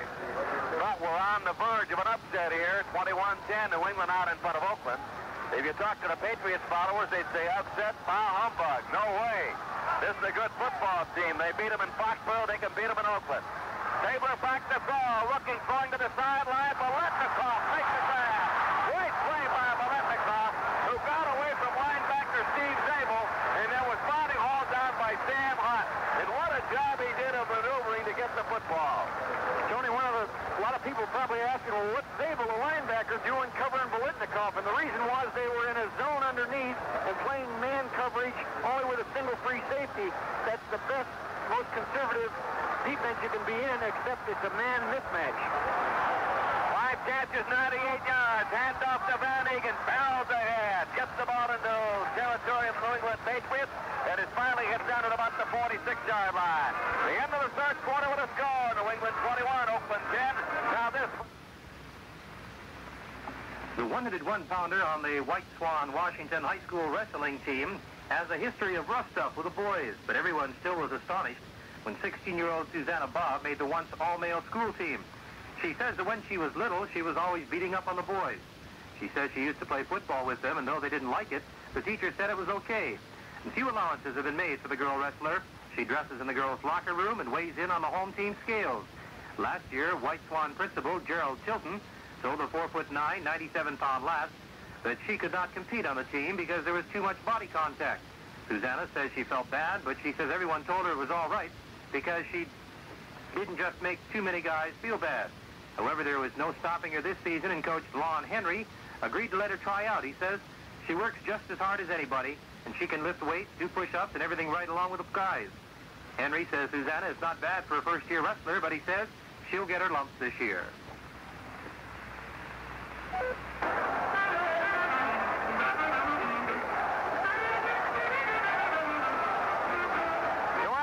Tom Pagna and I will be at Memorial Stadium in Baltimore to bring the game between the Baltimore Colts and the Pittsburgh Steelers.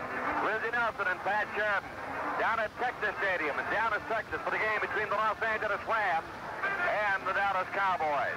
On Monday night, it's the Liberty Bowl over most of these mutual stations. It'll be Alabama against UCLA. That game from Memphis, Tennessee.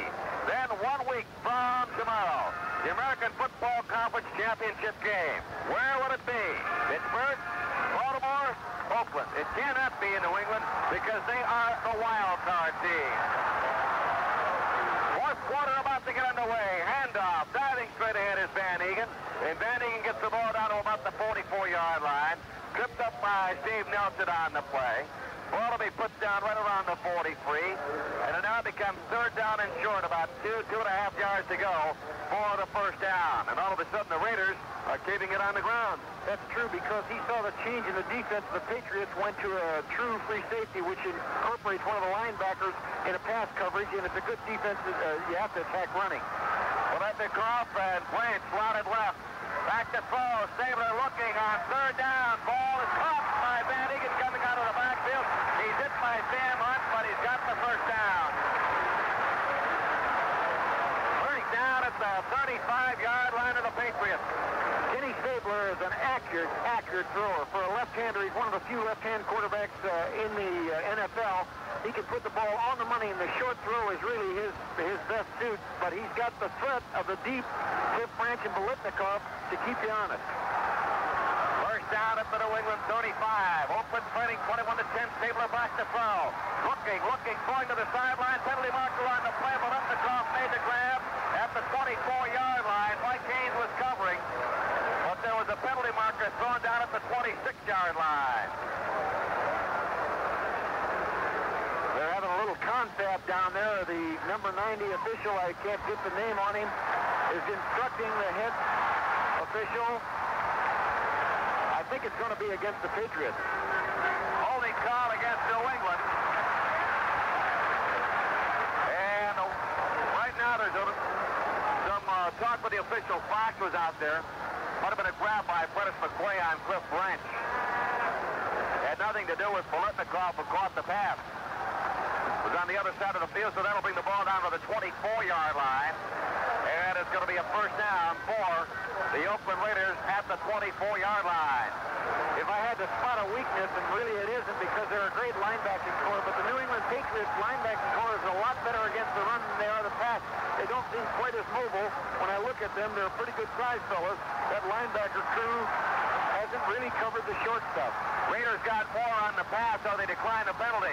Handoff. Carl Garrett barrels ahead, gets down to the 25, 20, makes up the 20-yard line before being stopped on the play by Mel Lunsford. So it'll be a pickup on the play of about 5. It'll make a second down and 5 yards to go. The ball just inside the 20-yard line of the New England Patriots. And now Tony McGee comes in replacing Lunsford. McGee is 6'4", 245 pounds, a defensive end from Bishop. Second down, 5 to go. Branch and Bolitnikov slotted left. Here's Stabler back to throw. Looking, fires near side. Bolitnikov at the 10. Bolitnikov trying to cut back, cannot, and he is down at the 10-yard line. Tony there came to half in his zone.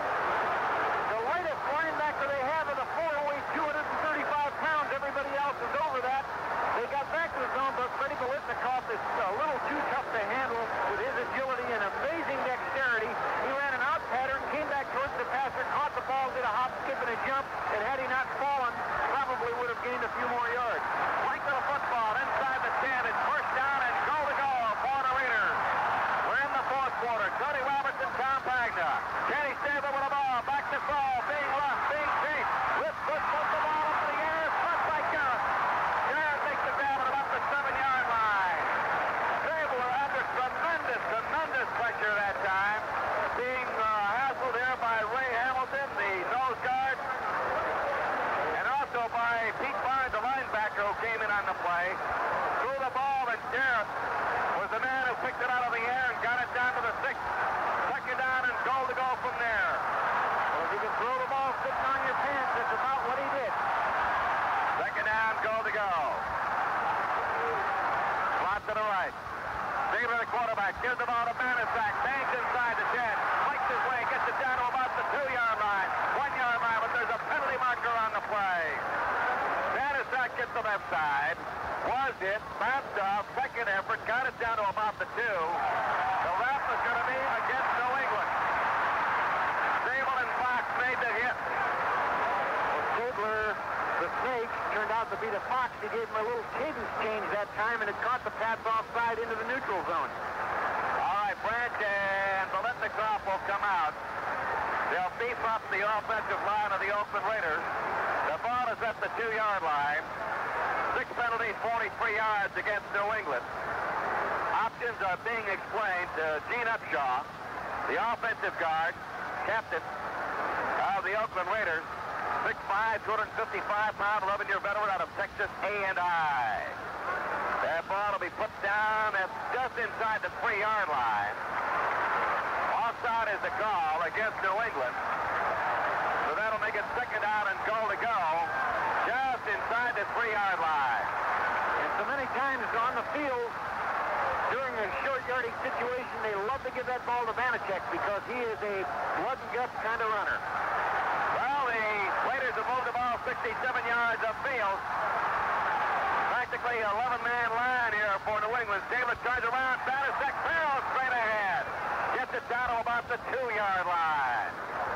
The moment he looked like he might make it, then all the gaps closed on the play. Ray Hamilton, the nose tackle. Operating Steve Nelson, the linebacker, coming up. We're going to pause briefly for station identification. This is Mutual, your News and Sports Radio Network. This is the American Forces Radio and Television Service. Anderson comes down and Van Egan is in. 3rd down conversions this afternoon. Oakland 2 for 7. Stabler wants it quiet.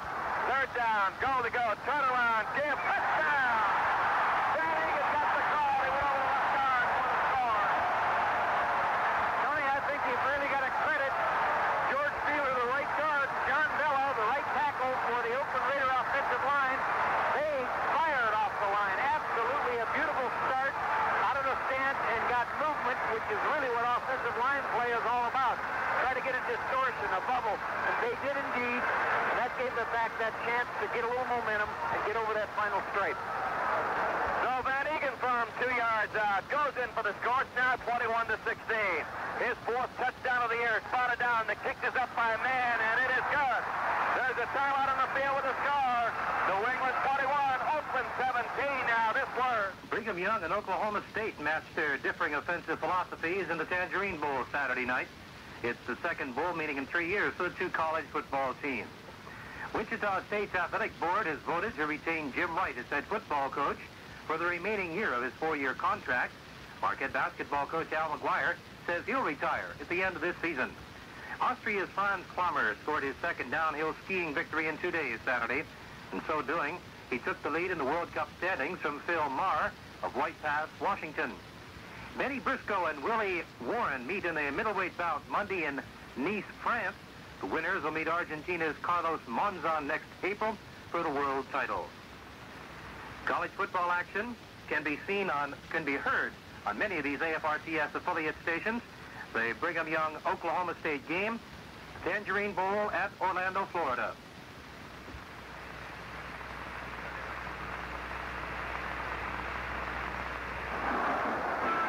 With 11:03 in the 4th quarter to play, the New England Pats are just leading by 4 points, 21-17, as the Raiders have just scored a touchdown by Mark Van Egan from the 1-yard line. Tony, we're going to look at a real football game. That 4 points is up for grabs. It doesn't mean a thing. Phillips at the 1-yard line. Guy with a kick. It comes down high. It's deep. 2 yards in the end zone. Phillips has it. Cut to the left at the 5, at the 10. Tries to cut back against the grain. Is knocked down at about the 13-yard line.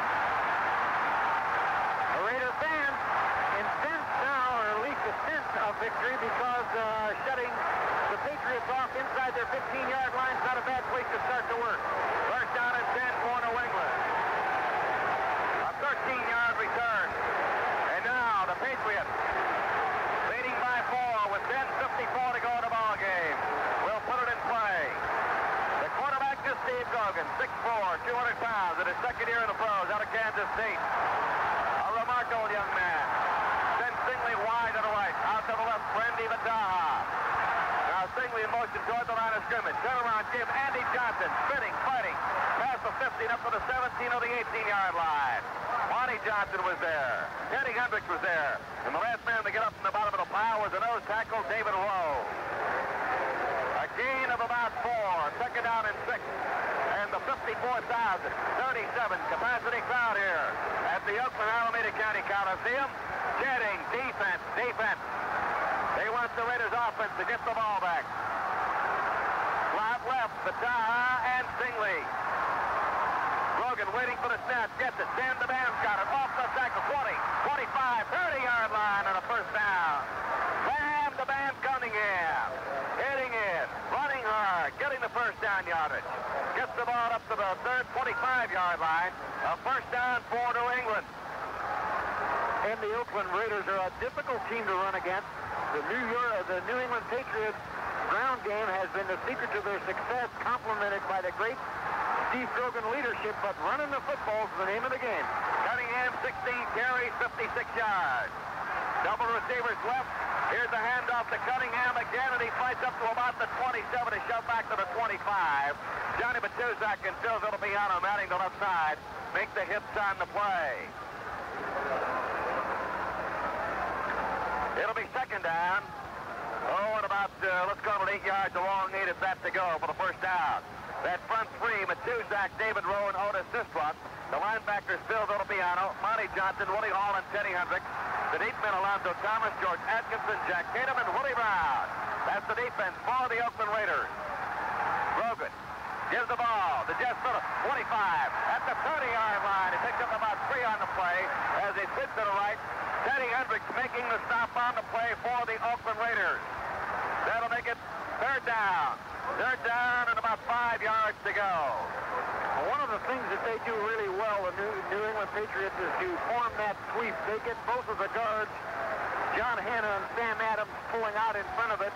A lead block of usually Calhoun or Cunningham, and the ball handled by Phillips that time.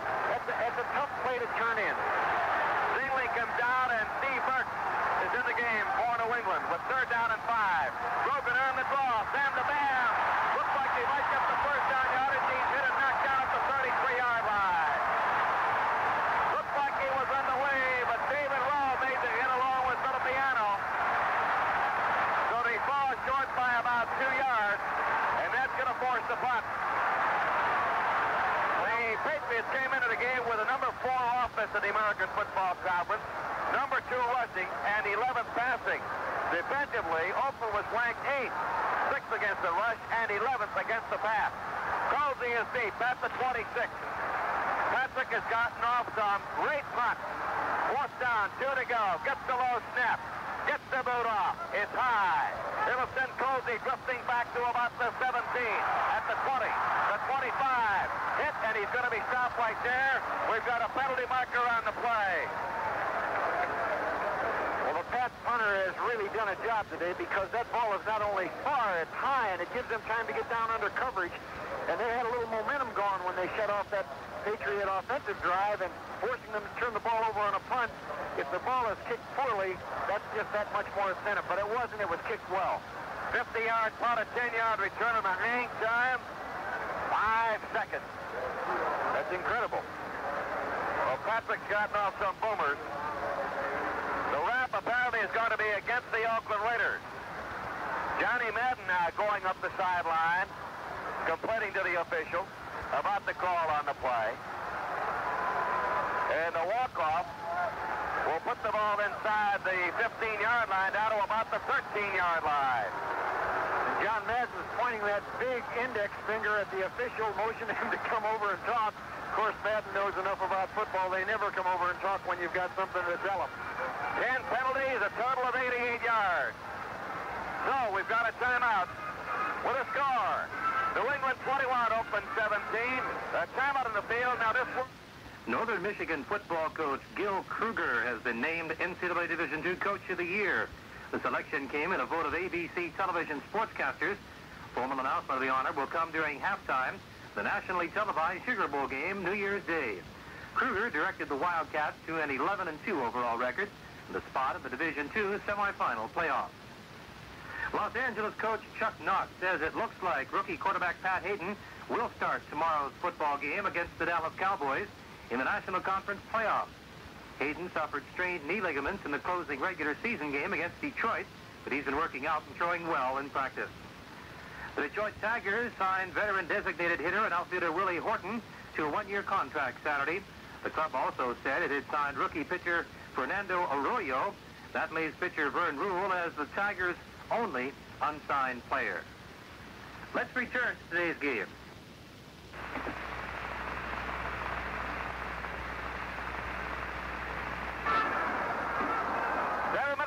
32 seconds left to play in the game. 21-17, New England on top.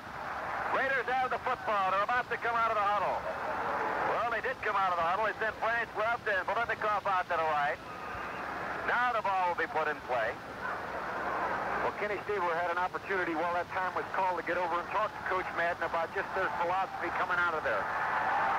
Kenny Stabler, the snake from Alabama, back to throw. Looking, being pressured, rolling to the left, throwing the ball on the run. Pass is deflected and is incomplete.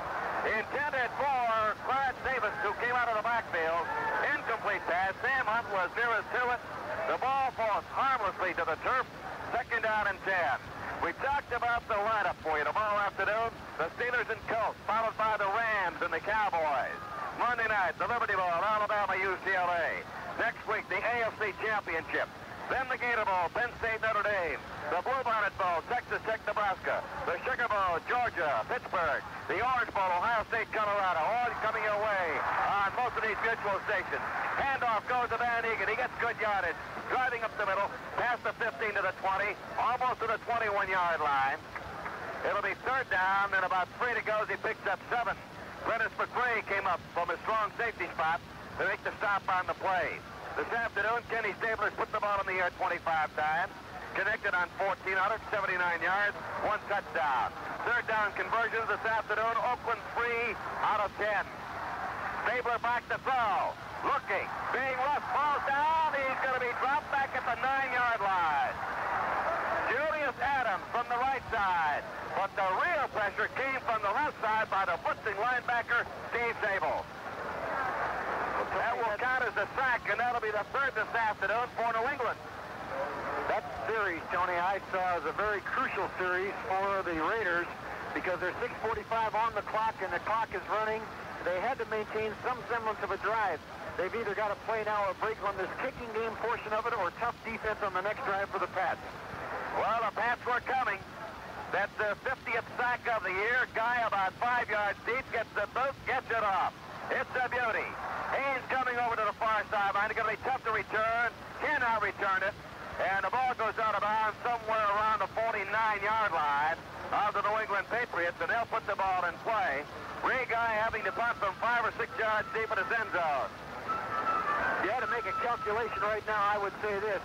With a ball on the 48-yard line of the Oakland Raiders, the Patriots have a 4-point lead. There's 6 minutes and 24 seconds on the clock. Then they would like nothing better than to maintain possession on the ground, low risk, grind out the yardage, get down into field goal range, get down into scoring range only along with the clock, and try not to give Stabler the chance to go on offense again. It can be done if they can move the ball on the ground. Well, it's going to be first down and 10 for the New England Patriots. The ball in Oakland territory. Matter of fact, Tony, it's very rarely that they've started there. They started drives, New England Patriots, on their own 16, 14, 18, 16, 11, 27, 20, 45, 14, and one time starting this time on the 49-yard line of the Oakland Raiders. They have moved the football today, and I think that's the difference. That and the fact thus far the lead, the differential in the score is probably due to the fact that the Oakland Raiders made those 2 key mistakes. For a team that has not been in the playoffs, you have to say that the New England Patriots are a very poised football team. Indeed they are. I think they played this game as though they really took to heart the fact that they thought they could win it. They're out to prove that 48-17 lacing of the Raiders was no fluke. Hand off to Andy Johnson, 50, down to the 47-yard line. Maybe got about a yard, 2 yards at the very most on the play. Teddy Hendricks came up to make the stop along with Matuzak and George Atkinson for the Oakland Raiders. Well, Oakland's got to win. If they do win, they'll play the winner of tomorrow's game between Pittsburgh and Baltimore here 1 week from tomorrow. If not, well, the championship game could be played in Baltimore. Could be played in Pittsburgh. It will not be played in New England. They are the wild card team. The wild card team does not get home field advantage. Batar goes wide left and a slot to the left side. Steve Burke Here's Grogan taking the handoff, rolls to the right, 50, 45, breaks the tackle, 40. He may have the first down. Superb run by Grogan, who looked like he was stopped after breaking the tackle, but managed to move the ball down to about the 37-yard line, and a big first down for New England. And that's a gutsy call on a smart one, really, because the defense is so souped up, they're just pursuing, and it was a misdirection play where the backs faked the sweep to the left, and Grogan faked that sweep and kept it himself really off tackle, and a great job of blocking by the tight end, Russ Francis, on his defensive end. Grogan's carried 7 times, 35 yards. Stingley and Vitale wide left. Sam the Band gets the call. He doesn't get anywhere. Tripped up right around the line of scrimmage. David Roll was penetrating in the backfield. The hit made by Matuzak and Willie Hall. Roll's been an outstanding performer here this afternoon, as all Penn State football players are.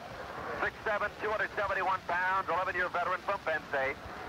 Stingley comes out, and it looks like Burks is back in for the Patriots, who now have a 2nd and 8 situation, with Vitale going wide left and Burks coming out to the right. The tight end, Russ Francis, is in on the right side. Grogan reaching under center, Bill Lenkitis has the ball, cutting him to the outside. 35, 30, outside, and he may have the first down yardage. Forced out by Willie Hall. It's going to be very close to a first down. Sam the Bam on the sweep to the left side may have enough yardage for the first down. It'll be very close one way or the other. You know, the weak side linebacker, that is the linebacker playing to the split end side, must hate that play, and every pro football team there is, because that's the toughest thing to do, to play linebacker to the split end side where you have that little dip sweep. You got to stand strong as a linebacker as the fake of the fullback comes in towards you, but by the same token of... Now, New England will go to the double tight end. Al Chandler, a 229-pounder, a 3-year man, 6'3" out of Oklahoma. Charles Billiard will counter that. He's a 270-pounder, number 2 draft choice out of Texas Southern. He's 6'9" tall. He'll come in to beef up the Oakland defense. Boyd Rice is also in as Atkinson comes out, and so does Willie Brown. So now it'll be 3rd down and just inches to go. 3rd and inches to go. The ball is at the 27-yard line. The Patriots coming out of the huddle. Double tight end. The backs are Cunningham and Jeff Phillips. Here's Grogan sending Phillips in motion to the far side. Oh, the left side of New England went outside. That really hurt. Motion penalty against New England. I thought for a moment, Tony, that we might get a call offsetting penalties, but it looks like right now they're just pointing to the pads, and that's a really crucial situation on a 3rd down, or rather, yes, on a 3rd and short. They had 3rd down just a couple of inches to go for the first down. There was no doubt about it. The left side of the Patriots went offside before the ball was snapped back to Grogan. A big huddle up there now. There's going to be a 5-yard walk-off against New England. The penalty markers are put up the 29 and 31-yard line. Instead of 3rd down and inches, it'll be 3rd down now and about 5 yards to go for the first down. Perhaps the biggest 3rd down, both offensively and defensively, both of these teams have had all season, and I can't forget what Sistrunk, a quotable quote, he said, hey, our season starts today. All that other stuff doesn't mean a thing. He's right. This play is what it boils down to. 3rd down situation, 5 to go for the Patriots. 3rd down, 5 to go at the 32-yard line of Oakland. Out to the right is Darryl Stingley. Wide left is Bataha. Phillips and Cunningham in the backfield. Grogan taking the handoff, rolling to the right, looking for time, throws the ball on the run. The pass was intended for Russ Francis, and it is incomplete. Francis claiming he was held on the play by Villappiano, who made contact before the ball was thrown. Grogan comes up to the official, and I've got to think they have a legitimate gripe.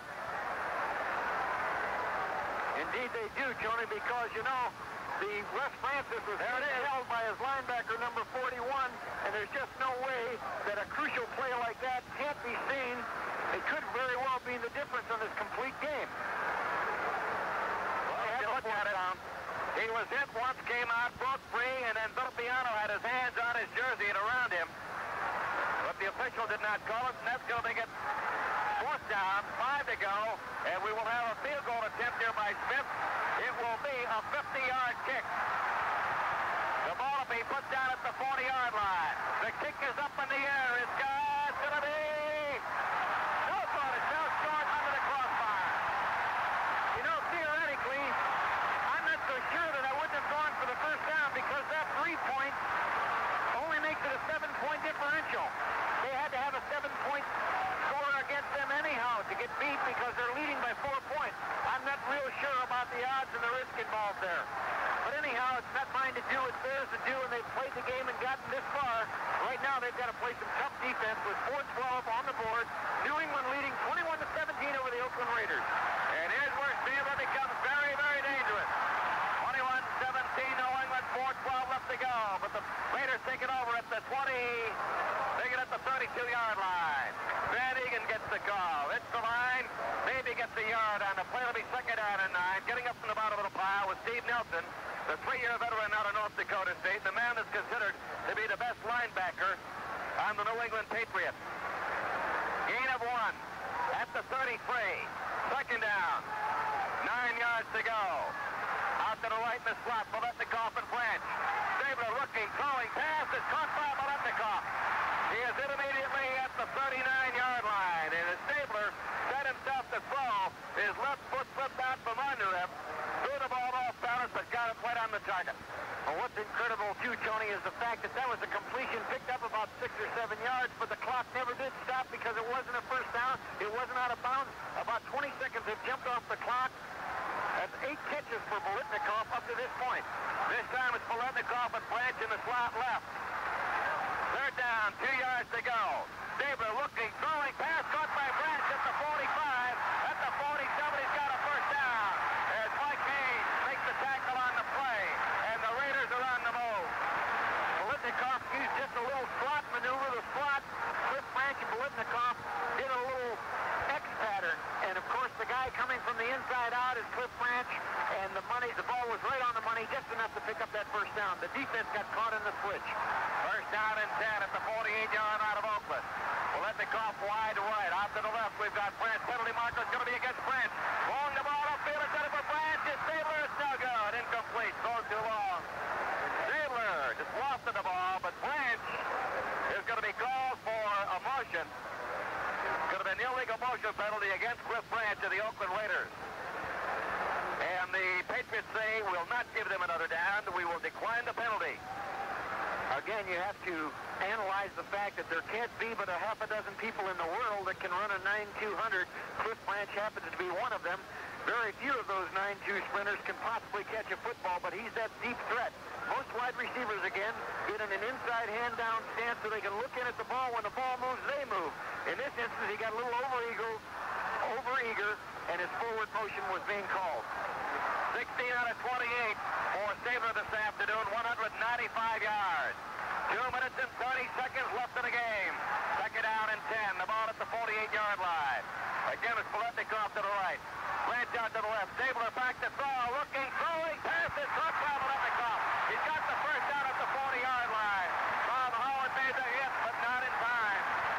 When I look at the cornerbacks, Bob Howard and Mike Hayes, they're really giving a lot of cushion, about an 8 to 10-yard cushion from the wide receivers of Biletnikoff and Branch. They'll let them catch the ball up front and then trying to be deadly sure when they come up to tackle, because the one thing you don't want to do is make them miss tackle. Well, with the score, New England 21, Oakland 17, there's a timeout on the field. Now this. In a further look at college basketball action Saturday night, there are quite a few finals coming up, and consolations, of course, in holiday activity and basketball tournaments. In the Kentucky Invitational, Utah and host Kentucky, number 3 in the nation. They're going for the championship of the Kentucky Invitational. In the Volunteer Classic, St. John's of New York is going against Tennessee for their crown. In the Big Sun Tourney, the final pits Memphis State against Florida. In the Sun Bowl Classic, a final, University of Texas El Paso against Missouri. In the Birmingham Classic, the final will pit the cadets of the U.S. Military Academy, Army, against South Alabama. In the Dayton Classic final, it will be Alabama against Virginia Tech. In the Astro Bluebonnet Classic final, Houston against the University of California at Santa Barbara. In the Cable Car Classic, number 5 San Francisco, the Dons of the host team, will be going for their crown against Florida State. Toledo Invitational finds Toledo against Marshall. Tony, we've watched a whale of a football game, and it's far from over. All on the clock if there's 2 minutes, but anything could happen. Kenny Stabler could unleash a bomb at any moment. They've been going to Biletnikoff for the key play. From time to time, they've gone to Branch. And, of course, you've got perhaps the best tight end in the business in Dave Casper, and, you know, he can score.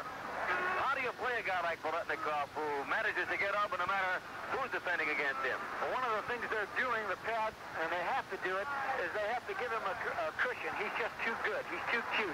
He can make moves on you. This is a great raw speed, but it's that great ability to see what the defense is. If it's a zone, he'll comb into the seams of the zone. If it's man-to-man, he's got you like a tiger because that's his meat. All right, they've got Bradshaw in along with Paletnikov on the near side. Van Egen's out of the backfield. Stabler from the 50 throwing the ball. Caught by Casper. He is hit, knocked down at about the 19-yard line.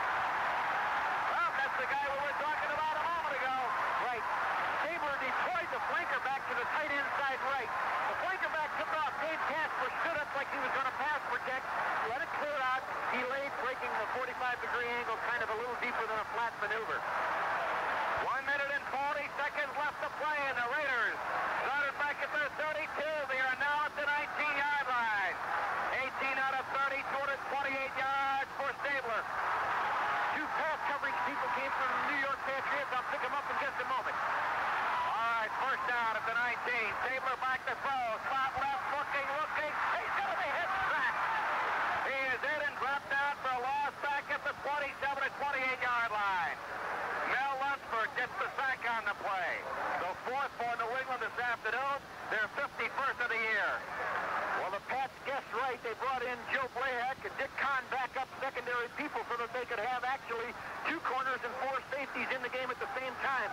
They sacrificed a little bit on the rush, and that might well be the biggest fact that the Patriots will have all year. A loss on the play of 9. Second down and 19. The ball at the 28-yard line. Paletnikov, wide left, going, looking. Stabler throwing to the far corner for Casper. It is incomplete at the 1-yard line. Covering on the play. Dennis McRae and Dick Kahn as they double-team the big tight end. Well, the Patriots, Tony, have gone, and it makes a lot of sense. They've gone to these 6 deep secondary people. They've pulled a couple linebackers and line people out, or 1 lineman, 1 linebacker out. They're putting man coverage on all of the receivers, tight ends, 2 wide receivers. And then they are backing that up with a twin safety. So they're running all over the field with them, crossing patterns, everything that they can do, and backing it up with the 2 deep safeties. 57 seconds left in the game. Third down and 19. Oakland trailing 21 to 17. They've got the ball at the New England 28-yard line. Locked to the right. Stabler back to throw. Looking, throws the ball. It is incomplete. Incomplete at the 2-yard line. Stabler was hit just as he released the football. There's also a penalty marker on the play. The rap is going to be against Ray Hamilton. That's an awful big call at this point in the game. He's putting a ferocious rush on. He probably hit Stabler while Stabler, or after Stabler threw the ball. I would imagine that's the call. Stabler got up awfully slow. The clock is stopped with 52 seconds.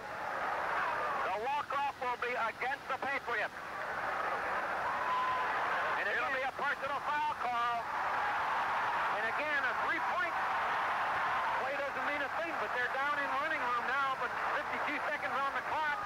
They probably have to throw some sideline patterns stopping the clock. All right, Van Egan comes in. Matasak comes out. The ball has been placed down at the 13-yard line of New England. The Patriots hanging on for dear life, leading 21 to 17. The Raiders with the help of a personal foul call. Get the ball. First down at the 13-yard line. Oakland huddle between the 20 and 25. Paletnikov off to the right. Dave Casper, the tight end, is on the left side. Bruce Branch is in the slot to the right side. Here's Stabler back to throw. Looking, throws the ball to the sideline. Casper's got it, and he's out of bounds inside the 10 at the 8-yard line. McKean covering on the play. A gain of about 5 yards, second down. And about 5 to go. We're going to pause briefly for station identification. This is Neutral, the News and Sports Radio Network. This is the American Forces Radio and Television Service. The call was roughing the passer. Van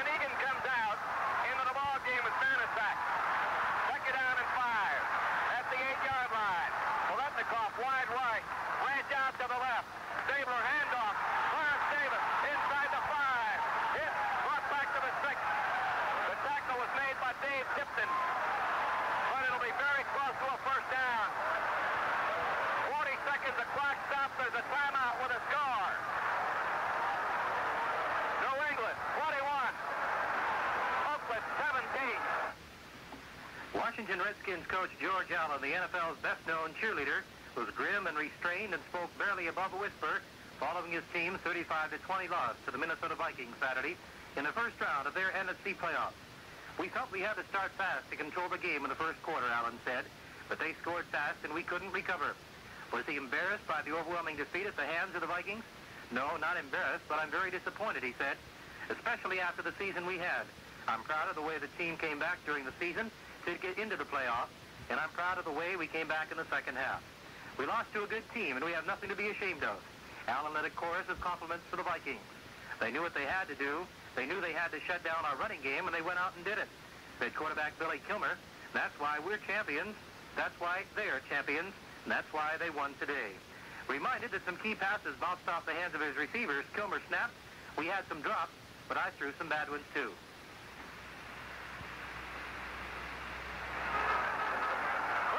Has come out and they put in the letter B. Henry Lawrence, a 273-pound tackle in.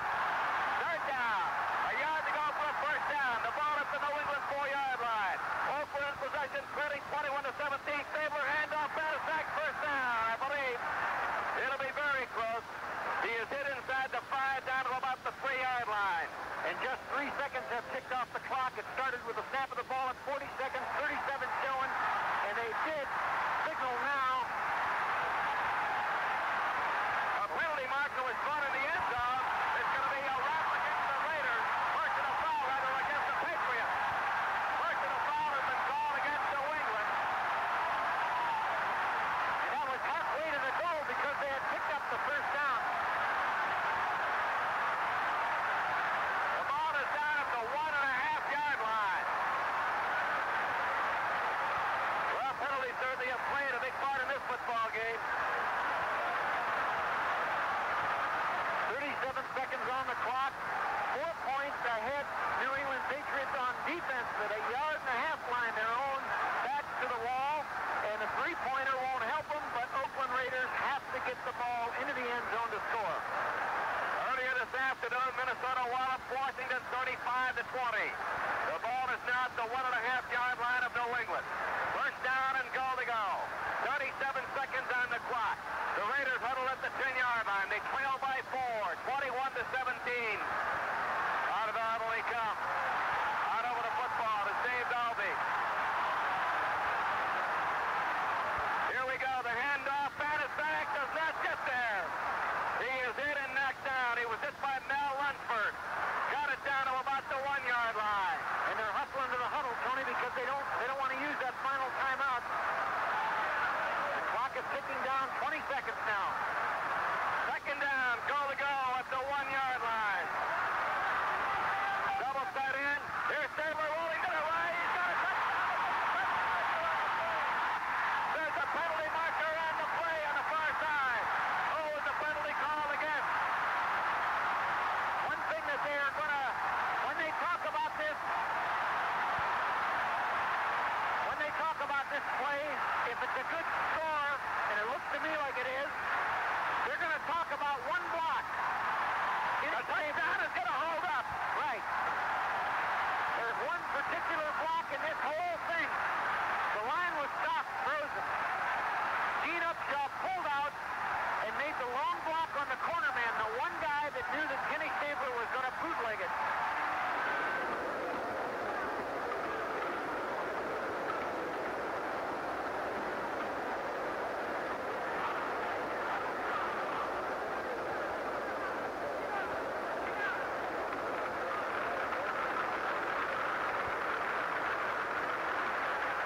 Somebody threw a smoke bomb out there. Play is going to be delayed here.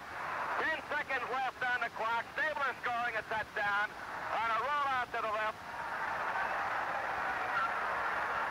Little run-action fake inside to pull everybody in man coverage to the defensive left. And Stabler ran to his offensive left, bootlegging it with a great block, really a key block by Gene Upshaw on the cornerback. Well, they went 68 yards. 13 plays. And Ray Hamilton's been kicked out of the game. Ray Hamilton, the nose tackle of the New England Patriots, has been ejected from the game. If I'm not mistaken, Tony, that personal foul that moved the ball halfway to the goal line, placing it on the yard and a half marker, might have been Ray Hamilton. No, it's Prentice McRae. Prentice McRae, I'm sorry. 68 yards, 13 plays. Stabler goes in for the touchdown. And Oakland's now out in front, 23-21, with 10 seconds left to go. Ray Guy will try to make it 24-21. Make that arrow man. Man will try with a PAT. The ball will be spotted.